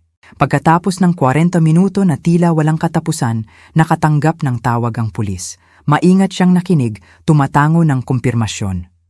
Umalis na siya, sabi niya pagkababa ng tawag, at mayroon kaming kawili-wiling bagay sa mga recording. Mabilis kaming bumalik sa himpilan kung saan dinala kami sa isang silid na may iba't ibang monitor. Nasa doon na si Commissioner Salas, nanonood ng recording ng mga kamera na nakakabit sa aming bahay. Mga G at Giniger Perez, malungkot niyang bati sa amin. Sa tingin ko dapat ninyong makita ito. Sa screen nakita namin si Alex na pumapasok sa kusina na may 2 plastic bag. Tumingin siya sa paligid, sinigurong mag-isa siya, at pagkatapos ay nagsimulang kumilos ng sistematiko. Naglabas siya ng iba't ibang gamot mula sa mga bag at inilagay ang mga ito sa aming medicine cabinet.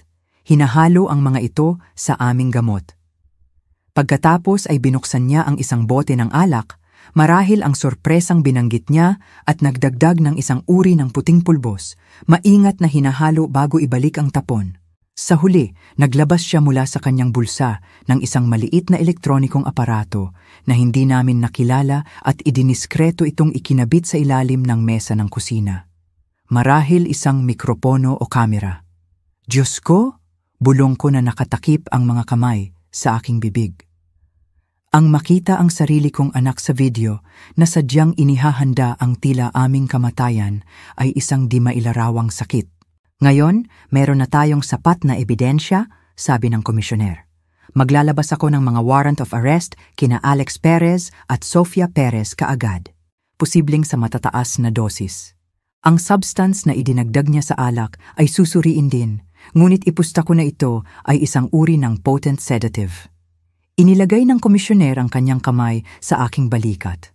Ginang Perez, alam kong ito ay labis na masakit, ngunit kailangan ninyong intindihin. Aktibong sinubukan kayong patayin ng inyong anak ngayong araw. Kung umuwi kayo at ininom ang alak na iyon, hindi ko napigilan ang aking mga luha. Ang katotohanan ng sitwasyon ay sa wakas ay bumagsak sa akin ng buong lakas. Hindi lang ito mga text message o kahina-hinalang dokumento. Ito ay ang aking anak sa aming kusina na sadyang nilalason ang mga inumin at gamot na alam niyang gagamitin namin. Ano na ngayon? Tanong ni Ricardo habang niyayakap ako, habang umiiyak ako. Aarestuhin namin sila ngayong araw, sagot ng komisyoner. Sa mga ebidensyang ito, walang posibilidad ng piyansa. Ligtas na kayo ngayon, ngunit inirerekomenda ko pa rin na manatili kayo sa hotel sa loob ng ilang araw hanggang sa maayos natin ang lahat. Habang papalabas kami ng himpilan, sinusubukang iproseso ang lahat ng nangyari. Mabilis na lumapit ang isang pulis na babae. Commissioner Salas, nakatanggap kami ng tawag. Sina Alex at Sofia Perez ay nasa bahay ng mga G at Jining. Perez sa kasalukuyan. Tila balisa sila, hinahanap nila kayo. Agad na kumilos ang komisyoner. Tactical team, handa na. Tara na ngayon. Humaharap sa amin, ipinaliwanag niya. Marahil ay napansin nila na may mali na hindi kayo bumalik sa bahay tulad ng ipinangako ninyo. Aarestuhin namin sila ngayon. Maaari ba kaming sumama sa inyo? Tanong ko, nagulat ako sa sarili ko. Isang bahagi ko ay gustong tumakas. Huwag nang makita sina Alex o Sofia kailanman. Ngunit ang isa pang bahagi, marahil ang pinakamalakas ay kailangang naroon, saksihan ang pagtatapos ng bangungot na iyon. Nag-alinlangan ang komisyoner, ngunit sa huli ay pumayag.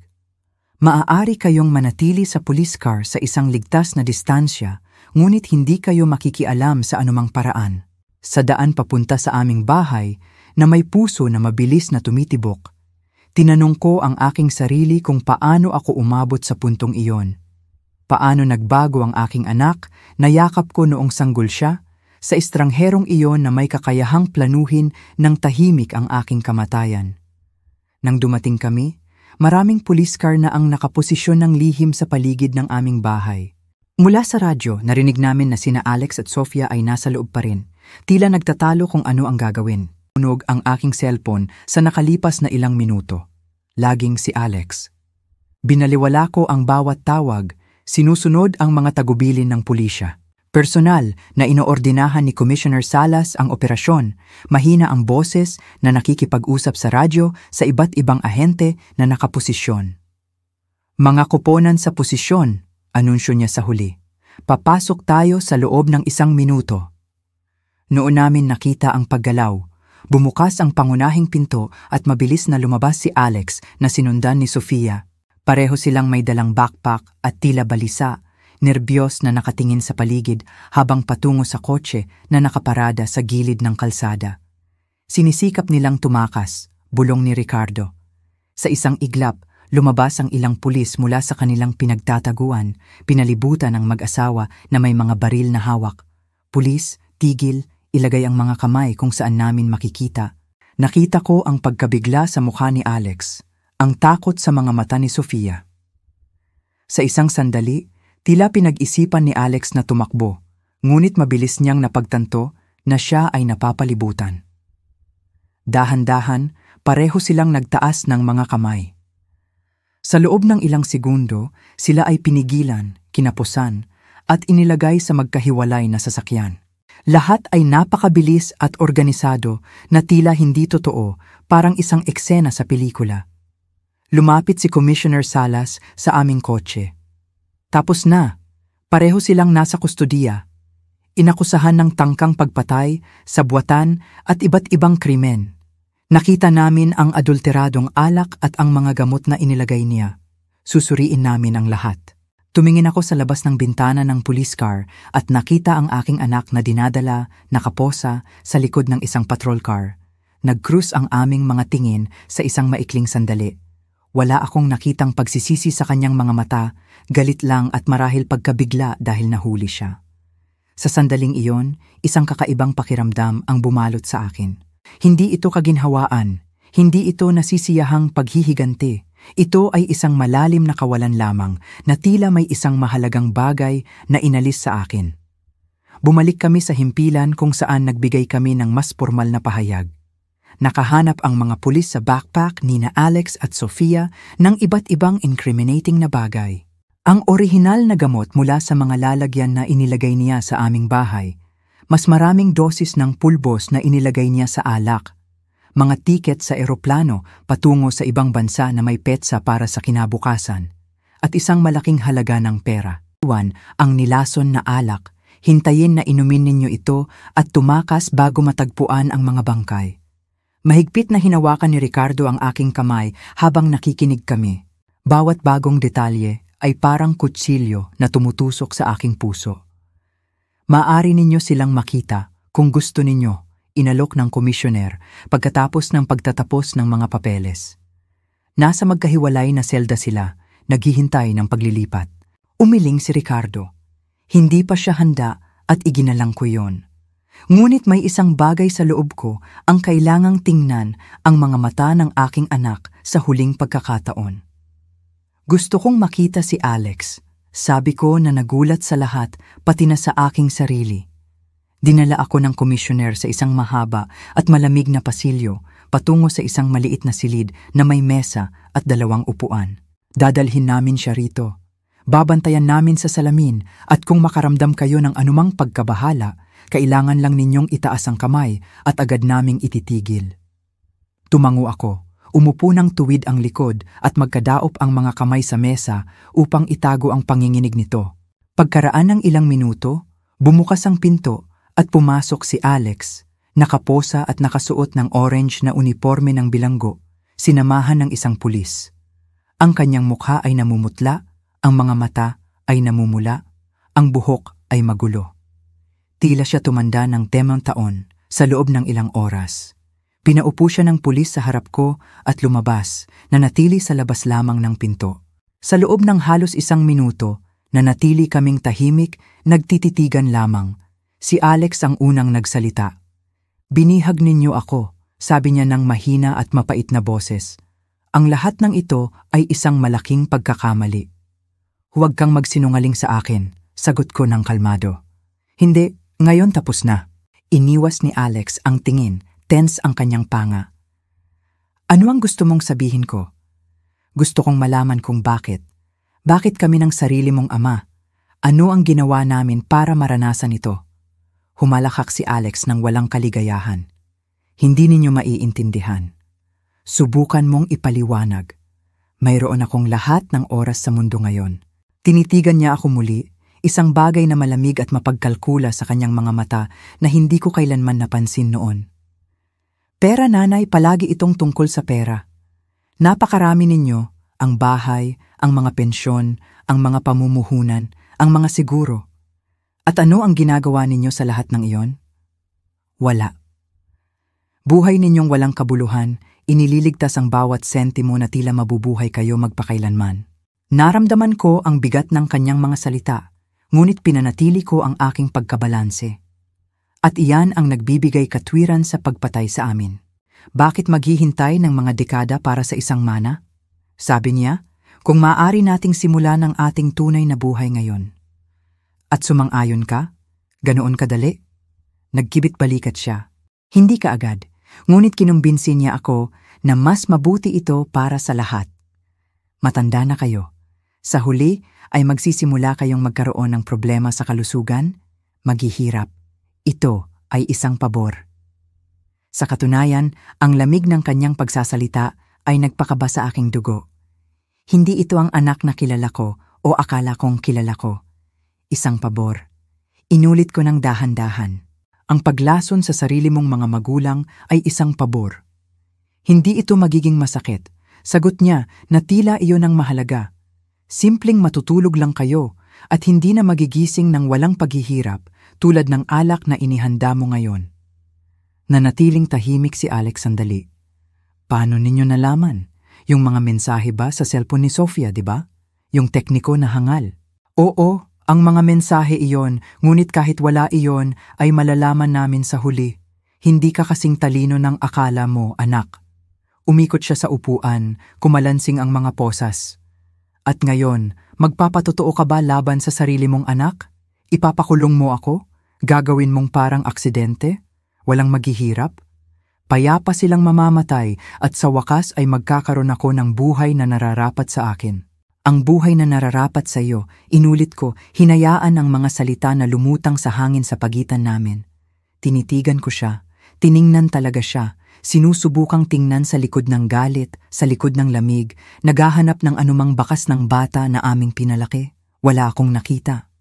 "Hindi kita makilala," sabi ko sa wakas. Halos pabulong ang boses ko. "Ang anak na pinalaki namin, na minahal namin, na pinrotektahan namin, nasaan siya?" "Nandito ako," sagot ni Alex. Isang kislap ng emosyon ang dumaan sa kanyang mukha.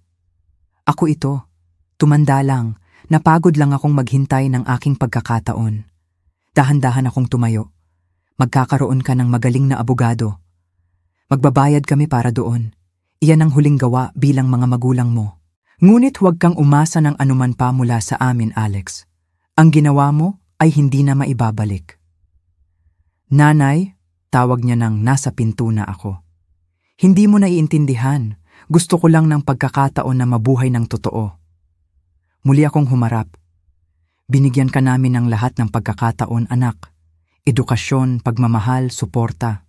Ang pagpili kung paano mabuhay ay sa iyo at pinili mo ito."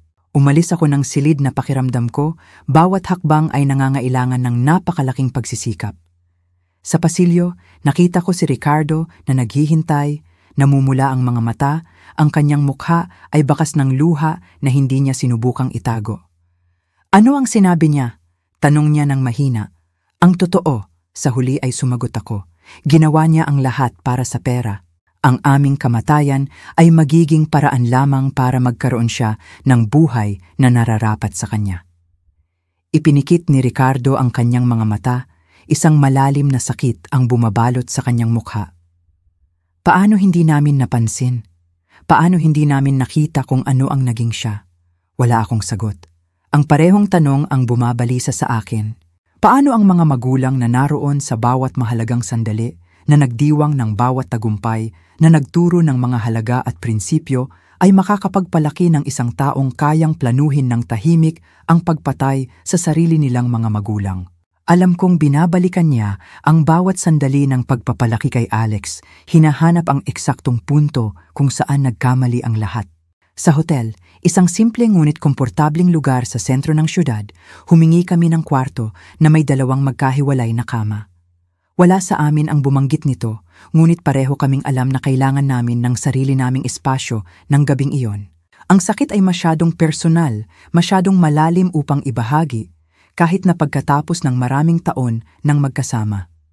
Nahiga ako ng pagod, ngunit hindi ako makatulog.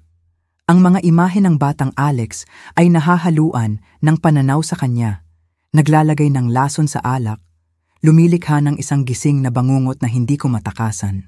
Nang sa wakas ay nakatulog ako, ito ay isang magulong panaginip, puno ng magulong mga panaginip, kung saan ako ay tumatakbo sa walang katapusang mga pasilyo, hinahabol ng mga anino na may mukha ng aking anak.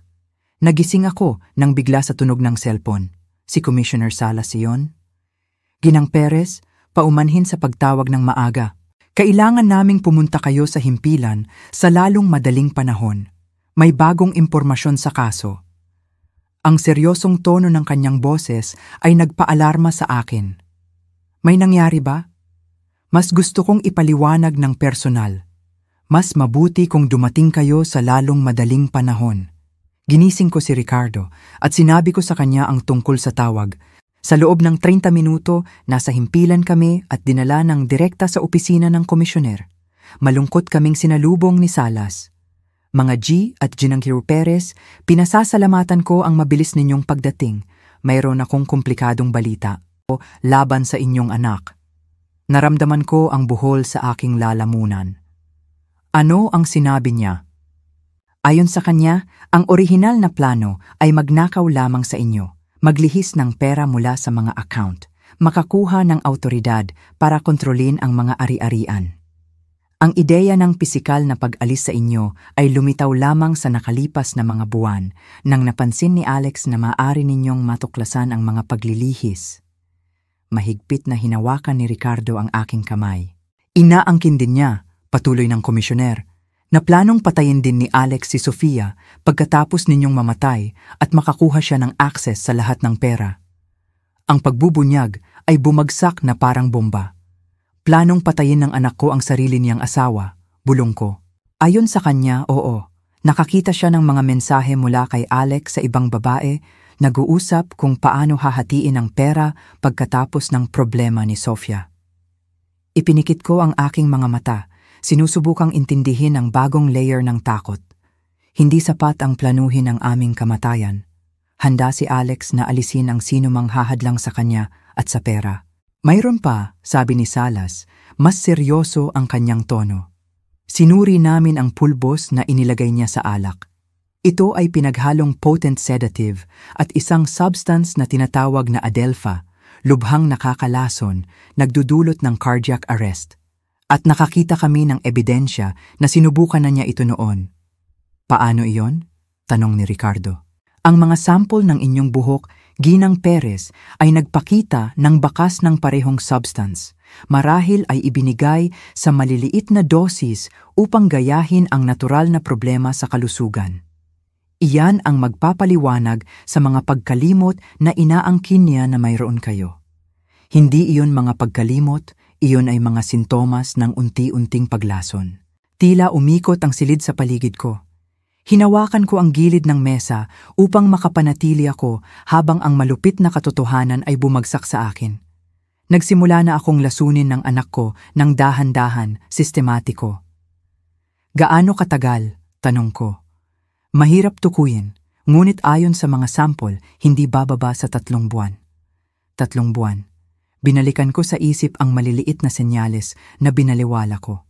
Mas madalas na pananakit ng ulo, mga sandali ng pagkahilo, mga gabing walang tulog.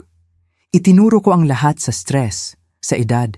Hindi kailanman inakala na unti-unti akong nilalason ng sarili kong anak. Paano naman si G. Ricardo? Tanong ng komisyoner na humarap sa aking asawa. Umalis kami sa himpilan na mas apektado kaysa dati. Ang ideya na hindi lang planong patayin kami ni Alex, kundi sinimulan na niya ang proseso ay hindi masabing sakit. Bawat pagkain na aming pinagsaluhan sa nakalipas na mga buwan, bawat tasa ng kape na buong kabaitan niyang inihanda, bawat gamot na ipinaalala niya sa akin na inumin, lahat ay maaaring bahagi ng kanyang masamang plano. Pupunta tayo sa ospital ngayon na, pagpupumilit ni Ricardo. Kailangan nating suriin kung may permanenteng pinsala. Sa ospital, agad kaming inasikaso matapos ipaliwanag ang sitwasyon. Gumawa ang mga doktor ng isang serye ng pagsusuri, kumuha ng sample ng dugo at buhok, at ipinakonfine kami para sa 24 na oras na obserbasyon. Ang mga resulta nang dumating ay nagpatunay sa mga hinala. Mayroon akong adelpha na natukoy sa aking katawan, bagaman hindi sapat upang magdulot ng permanenteng pinsala. Malinis si Ricardo na nagpapahiwatig na si Alex ay sa akin muna nag-focus, marahil dahil bilang isang babae na may kasaysayan ng problema sa kalusugan, nagkaroon ako ng cancer sa sus ilang taon na ang nakalipas, ang aking pagkamatay ay hindi gaanong kahina-hinala. Swerte kayo, ginang, paliwanag ng doktor. Ang unti-unting paglason ay naantala bago ito magdulot ng hindi na mababawing pinsala. Sa tamang paggamot at panahon, ganap na aalisin ng iyong katawan ang lason. Swerte. Kakaibang salita ang gamitin upang ilarawan ang sitwasyon. Nagkaroon ako ng swerte dahil natuklasan ko na nilalason ako ng aking anak bago niya ako tuluyang mapatay. Sa mga sumunod na araw, lumaki ang kaso sa mga proporsyon na hindi namin kailanman inakala. Ang kwento ng anak na nagplano ng pagpatay sa kanyang mga magulang para sa mana ay nakaakit ng atensyon ng pambansang media. Pinapalibutan ng mga reporter ang hotel kung saan kami nakatira. Paulit-ulit silang tumatawag. Sinusubukan nila ang lahat ng paraan upang makakuha ng pahayag mula sa amin. Tinanggihan namin ang lahat ng panayam, lahat ng pagpapakita. Napakalalim ng aming sakit, masyadong personal upang gawing pampublikong palabas. Ang nagdala sa amin ng balita na si Alex ay sasampahan ng kasong tangkang pagpatay na may mga agravante ng premeditated poisoning at base motives. Kung mahahatulan, haharap siya sa mga dekada ng pagkabilanggo. Isang linggo pagkatapos ng pag-aresto kina Alex at Sofia, sa wakas ay naramdaman naming ligtas na kaming umuwi. Inalis na ng pulisya ang lahat ng kagamitan sa pagbabantay, ngunit nagkabit ng sistema ng alarma na direktang konektado sa himpilan. Para lang sa pag-iingat, gaya ng sinabi ni Commissioner Salas. Ang muling pagpasok sa bahay na iyon ay isa sa pinakamahirap na bagay na nagawa ko. Bawat silid ay mayroong mga alaala, ang ilan ay magaganda, ang iba ngayon ay nadungisan ng kaalaman kung ano ang naging si Alex. Sa sala, tila nagbibiro sa amin ang mga larawan ng pamilya. Si Alex na bata pa, nakangiti sa kanyang unang araw sa paaralan. Si Alex na binata, ipinagmamalaki ang kanyang trophy sa paglangoy. Si Alex na may sapat na gulang sa kanyang kasal kay Sofia. Mga sandali na naglalarawan ng isang buhay na ngayon ay alam naming, kahit bahagya, ay isang ilusyon. Dahan-dahang lumakad si Ricardo sa bahay, hinahawakan ang mga bagay, tinitingnan ang mga litrato, tila sinusubukang pagkasunduin ang masayang nakaraan sa nakapipinsalang kasalukuyan. Kailangan nating lumipat, sabi niya sa huli. Hindi ako makatira dito na alam ko ang nangyari sa kusina na ito, sa bahay na ito. Sumang-ayon ako ng tahimik. Ang bahay na naging aming kanlungan sa loob ng mga dekada, ngayon ay puno ng pagtataksil at panganib. Nang gabing iyon, nakahiga sa aming kama, magkahawak kamay sa dilim, ipinahayag ni Ricardo ang iniisip na bumabagabag sa akin. Mauunawaan ba natin balang araw kung ano ang nangyari? Paano nagbago ang ating anak sa ganito? Hindi ko alam, sagot ko ng tapat. Marahil ang ilang bagay ay walang paliwanag. Marahil ang ilang tao ay pumipili lang ng maling landas, anuman ang kanilang pinagmulan. Kinausap namin siya, Teresa, napakaraming beses tungkol sa katapatan, sa pagsusumikap, sa pamilya. Paano hindi sapat? Marahil para sa ilang tao, walang sapat. Marahil ang walang laman sa loob nila ay hindi kailanman mapupuno. Nananatili kaming tahimik sa loob ng mahabang panahon, bawat isa ay abala sa sarili niyang mga iniisip. Sa huli, muling nagsalita si Ricardo. Ano ang gagawin natin ngayon? Paano tayo magpapatuloy pagkatapos nito? Ito ang tanong na matagal ko nang itinatanong sa aking sarili. Paano muling itatayo ang isang buhay kapag ang mismong pundasyon ay nawasak? Paano muling magtitiwala kapag ang pagtataksil ay nagmula sa pinakamamahal namin? Isang araw sa isang pagkakataon, sagot ko habang hinahawakan ang kanyang kamay. Muling itatag ang pakiramdam ng normalidad. Nakahanap kami ng isang maliit na apartment sa sentro ng syudad. Ganap na iba sa maluwag na bahay kung saan namin pinalaki si Alex. At dahan-dahang sinimulan ang paglipat ng mga bagay lamang na hindi nagdudulot ng masakit na alaala. Samantala, umuusad ang kaso sa korte. Nakipagkasundo si Sofia sa piskal, sumang-ayon na magpatotoo laban kay Alex kapalit ng pinababang sentensya.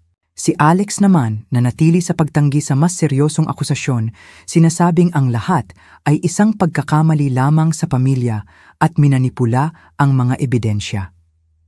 2 buwan pagkatapos ng kanyang pag-aresto, nakatanggap kami ng liham mula sa kanya mula sa bilangguan. Gusto sanang sunugin ni Ricardo nang hindi binabasa, ngunit may isang bagay sa akin ang kailangang malaman kung ano ang sasabihin niya. Maikli ang liham, nakasulat sa pamilyar na sulat kamay na makikilala ko kahit saan. Nanay at tatay, alam kong marahil ayaw ninyong marinig ang tungkol sa akin, ngunit kailangan kong sabihin ito. Ang lahat ng ginawa ko ay dahil sa pag-ibig. Oo, gusto ko ang pera, gusto ko ang kalayaan, ngunit gusto ko rin kayong iligtas sa paghihirap ng pagtanda, ng pagiging umaasa, ng pagkawala ng dignidad. Hindi ako umaasa ng kapatawaran. Alam kong ang ginawa ko ay hindi mapapatawad sa inyong paningin, ngunit gusto kong malaman ninyo na hindi ito dahil sa puot, ito ay dahil sa ambisyon. Oo, marahil dahil sa kasakiman, ngunit dahil din sa isang baluktot na anyo ng pag-ibig. Isang araw, kapag handa na kayo, gusto ko kayong makita muli. Hanggang noon, alamin ninyo na sa kabila ng lahat, nananatili akong anak ninyo, Alex. Pinasa ko ang liham ng 3 beses, sinusubukang humanap ng sinseridad sa mga salita, anumang bakas ng anak na kilala ko, ngunit ang nakita ko lang ay mas maraming manipulasyon, mas maraming pagtatangka na bigyang katwiran ang hindi mapapatawad. Dahil sa pag-ibig, bulong ko habang nilukot ang liham. Sinubukan niya kaming patayin dahil sa pag-ibig. Umiling si Ricardo na may lungkot. Hindi pa rin niya naiintindihan, marahil ay hindi niya kailanman maiintindihan. Inilagay ko ang liham sa isang drawer at hindi kailanman sumagot. Marahil balang araw, kapag hindi na gaanong matindi ang sakit, kapag naiisip ko si Alex nang hindi nararamdaman ang nakapipinsalang pinaghalong pag-ibig at pagtataksil, makakahanap ako ng mga salita para sumagot. Ngunit hindi ngayon, hindi habang sariwa pa ang sugat. Lumipas ang mga sumunod na buwan sa isang malabo na serye ng mga legal na pamamaraan, mga sesyon sa mga psikologo, at ang mahirap na gawain ng muling pagtatayo ng aming buhay. Ibinebenta namin ang bahay sa halagang mas mababa kaysa sa presyo sa merkado. Gusto naming mapupuksa ito sa lalong madaling panahon at nanirahan kami sa apartment sa sentro ng syudad. Mas maliit ito, mas simple, ngunit hindi nito dala ang bigat ng masakit na alaala. Naka-schedule ang paglilitis kay Alex sa loob ng 3 buwan. Ang piskal ay may matibay na kaso na may maraming ebidensya. Ang mga text message, ang mga video mula sa bahay, ang mga toxicological examination na nagpapatunay ng unti-unting paglason, ang patotoo ni Sofia, ang mga pekeng dokumento. Tila sigurado ang hatol. Gayunpaman, ang ideya ng pagpapatotoo laban sa sarili kong anak ay nagpakabaliw sa akin.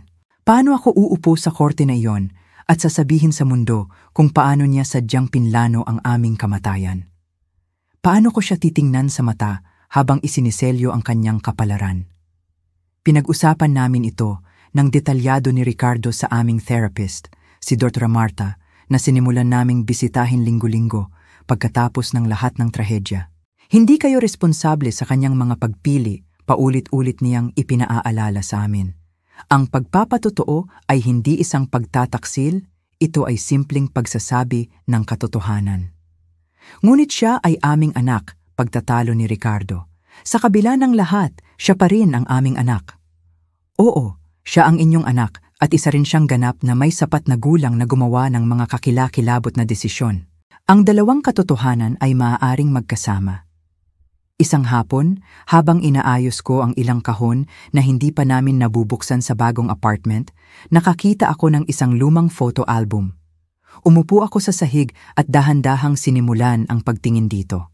Ito ay mga larawan ni Alex noong sanggol pa, pagkatapos ay noong bata pa, noong teenager pa, palaging nakangiti, palaging napapalibutan ng aming pagmamahal.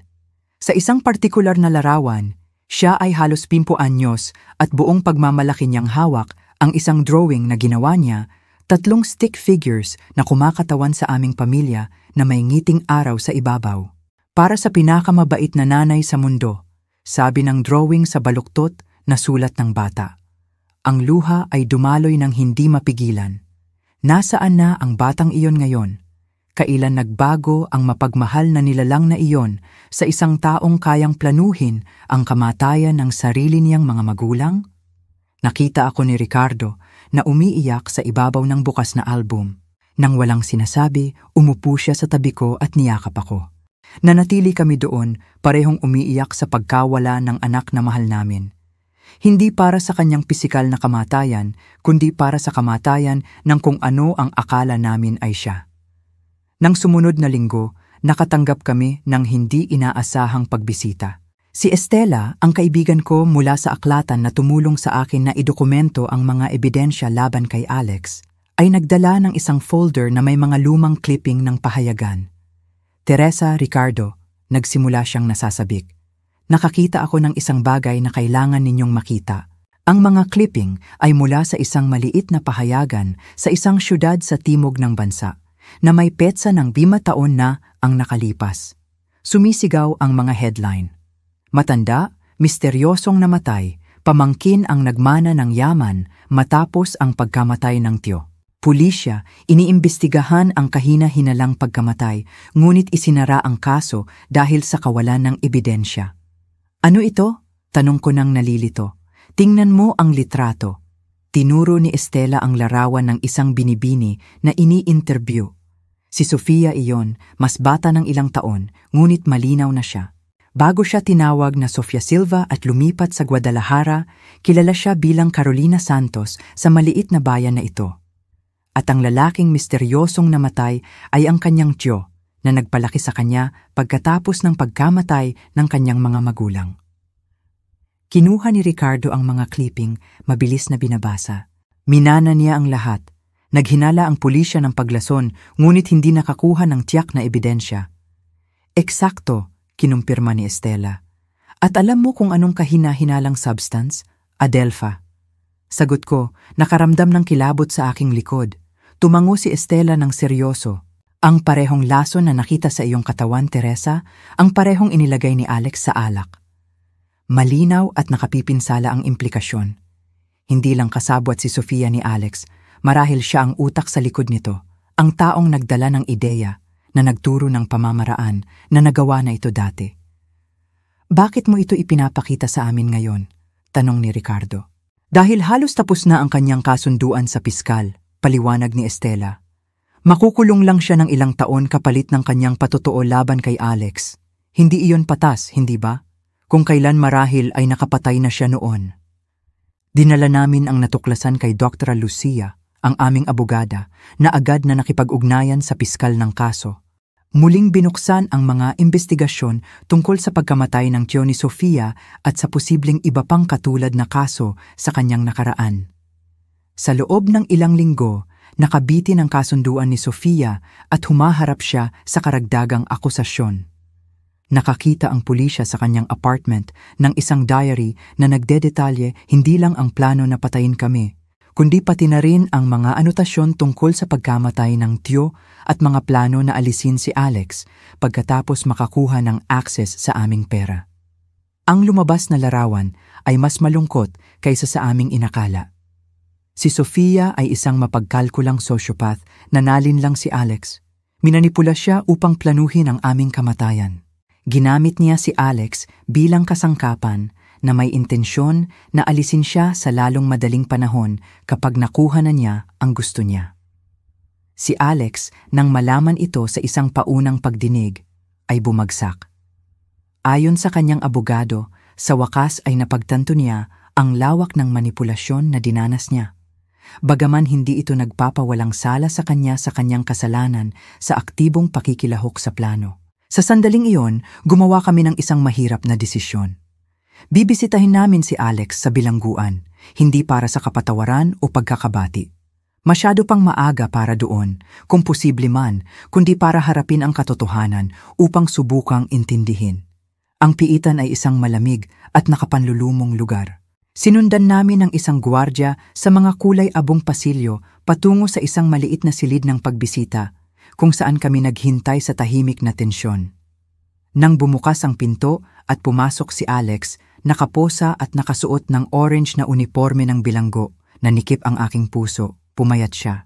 Namumutla ang kanyang mukha, may malalim na eye bags. Tila siya tumanda ng mas marami kaysa sa kanyang 35 taong gulang. Nang makita niya kaming pumasok, agad na dumaloy ang luha sa kanyang mukha. "Nanay, tatay," bulong niya ng garalgalang boses. "Dumating kami," simpleng sagot ni Ricardo habang umuupo sa tabi ng kama. Wala nang masyadong masasabi. Ang pagitan sa pagitan namin ay masyadong malawak upang punan ng mga salita. Ngunit ang naroon, magbigay ng kaunting kaginhawaan ng tao, ay tila mahalaga, hindi lamang para kay Alex, kundi para na rin sa amin. "Patawad," sabi niya sa huli. "Sa lahat. Alam kong wala itong kahulugan pagkatapos ng ginawa ko, ngunit kailangan kong sabihin." "Bakit mo sinubukang magpakamatay?" Direkta kong tanong. Tiningnan niya ang kanyang mga kamay na nakabenda. Dahil sa wakas ay naintindihan ko ang bigat ng ginawa ko.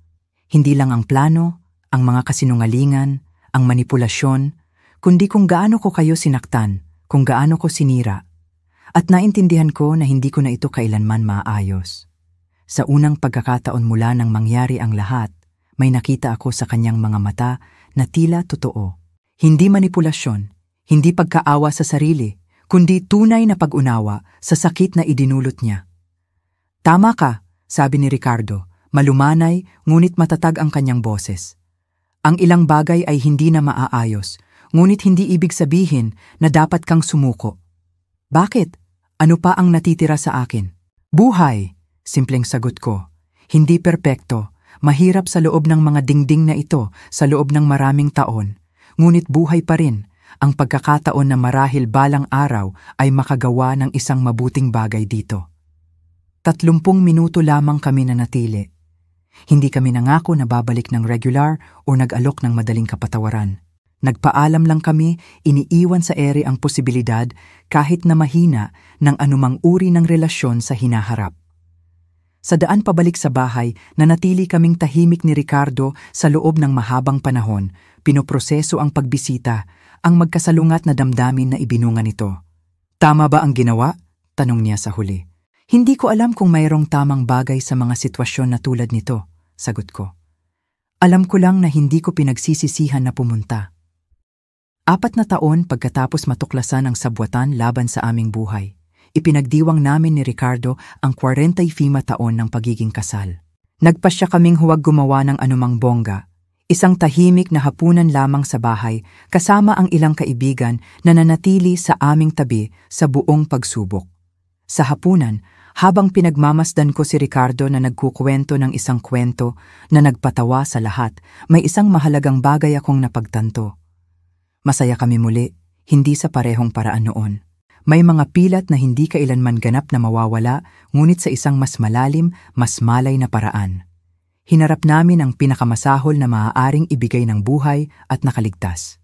Muling namin itinatag ang isang bagay mula sa kaguluhan, nakahanap ng kahulugan pagkatapos ng pagkawasak. At marahil ang pinakamahalaga, pinili naming huwag hayaang lasunin ng pagtataksil ang natitira naming buhay. Nananatili pa rin si Alex sa bilangguan kung saan siya mananatili ng maraming taon. Pagkatapos ng tangkang pagpapakamatay, tila nakakita siya ng isang uri ng layunin. Nagsimula siyang mag-aral ng batas sa pamamagitan ng isang programa para sa mga bilanggo na may ideya na sa huli ay tulungan ang ibang mga bilanggo. Binibisita namin siya paminsan-minsan, hindi madalas, ngunit sapat upang mapanatili ang isang mahinang koneksyon.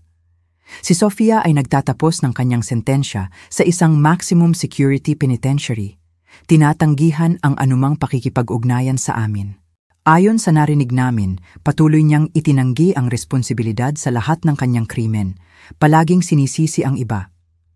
Para naman sa amin, natuto kaming dalhin ang aming kwento nang hindi hinahayaang ganap na tukuyin kami nito. Kapag nakikilala namin ang mga bagong tao, sa huli ay lumalabas ang katotohanan. Hindi naman gaanong kalaki ang aming syudad at naging kilala ang kaso, ngunit natuklasan namin na karamihan sa mga tao ay maawain, may respeto sa aming sakit. Minsan, nagigising pa rin ako nang bigla, naaalala ang sandaling yon sa tindahan ng electronics nang ipinihit ni Choi ang screen ng cellphone sa akin at bumagsak ang aking mundo. Minsan, nananaginip pa rin si Ricardo kung saan nagtagumpay si Alex sa kanyang plano. Ngunit ang mga anino na iyon ng nakaraan ay mas madalas nang lumilitaw ngayon, nalalampasan ng liwanag ng kasalukuyan.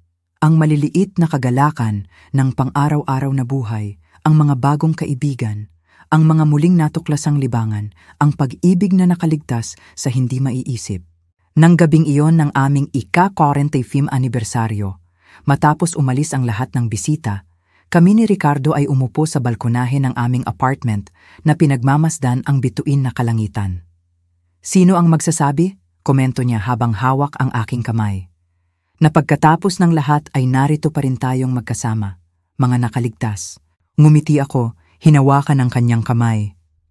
Higit pa doon, pagwawasto ni Ricardo, mga nabubuhay. At tama siya, hindi lang kami nakaligtas. Lubos kaming nabubuhay, may kamalayan na nagpapasalamat. Natuto kami sa pinakamahirap na paraan na ang buhay ay marupok, na ang pinakamalalim na relasyon ay maaaring magtago ng kakilakilabot na mga lihim, na ang pagtataksil ay maaaring magmula sa hindi mo inaasahan. Ngunit natuto din kami na ang lakas ng tao ay pambihira na posible na magsimulang muli, kahit na pagkatapos ng pinakamasahol na pagkawasak na ang pag-ibig. Ang tunay na pag-ibig, hindi ang baluktot na bersyon na inaangkin ni Alex na nararamdaman ay maaaring makaligtas kahit sa pinakamasahol na bagyo. 5 taon pagkatapos ng mapaminsalang hapon na iyon sa tindahan ng electronics, tinitingnan ko ang nakaraan at nakikita hindi lamang ang trahedya, kundi pati na rin ang paglago na sumunod. Hindi ko pinili ang landas na ito, hindi ko hiniling ang sakit na ito, ngunit tinanggap ko ang hamon na muling itayo upang makahanap ng kahulugan, upang patuloy na magmahal sa kabila ng lahat. At marahil iyon ang pinakamalaking tagumpay, hindi hinahayaan ang puot, kapaitan o takot na tukuyin ka. Ang pagpili araw-araw ng pagmamalasakit, tapang at pag-asa, kahit na alam mo kung gaano kadilim ang mundo. Si Choi, nang hindi niya nalalaman, ay nagbigay sa akin ng higit pa sa pagkakataon na makaligtas sa pisikal ng hapong iyon. Binigyan niya ako ng pagkakataon na matuklasan ang isang lakas na hindi ko alam na mayroon ako. Ang lakas na hindi lamang upang alisin ang isang sabwatan, kundi upang muling itayo ang isang buhay mula sa wala, upang muling magmahal, upang magtiwala sa kabila ng mga pilat. At para doon ay lubos akong magpapasalamat. Ngayon, kung nagustuhan mo ang kwentong ito, mag-click sa subscribe at sabihin sa akin sa mga komento kung anong bahagi ang nagpakabigla sa iyo. At huwag kalimutang maging miyembro para magkaroon ng access sa mga eksklusibong video na hindi ko inilalathala dito. Naghihintay ako sa iyo doon.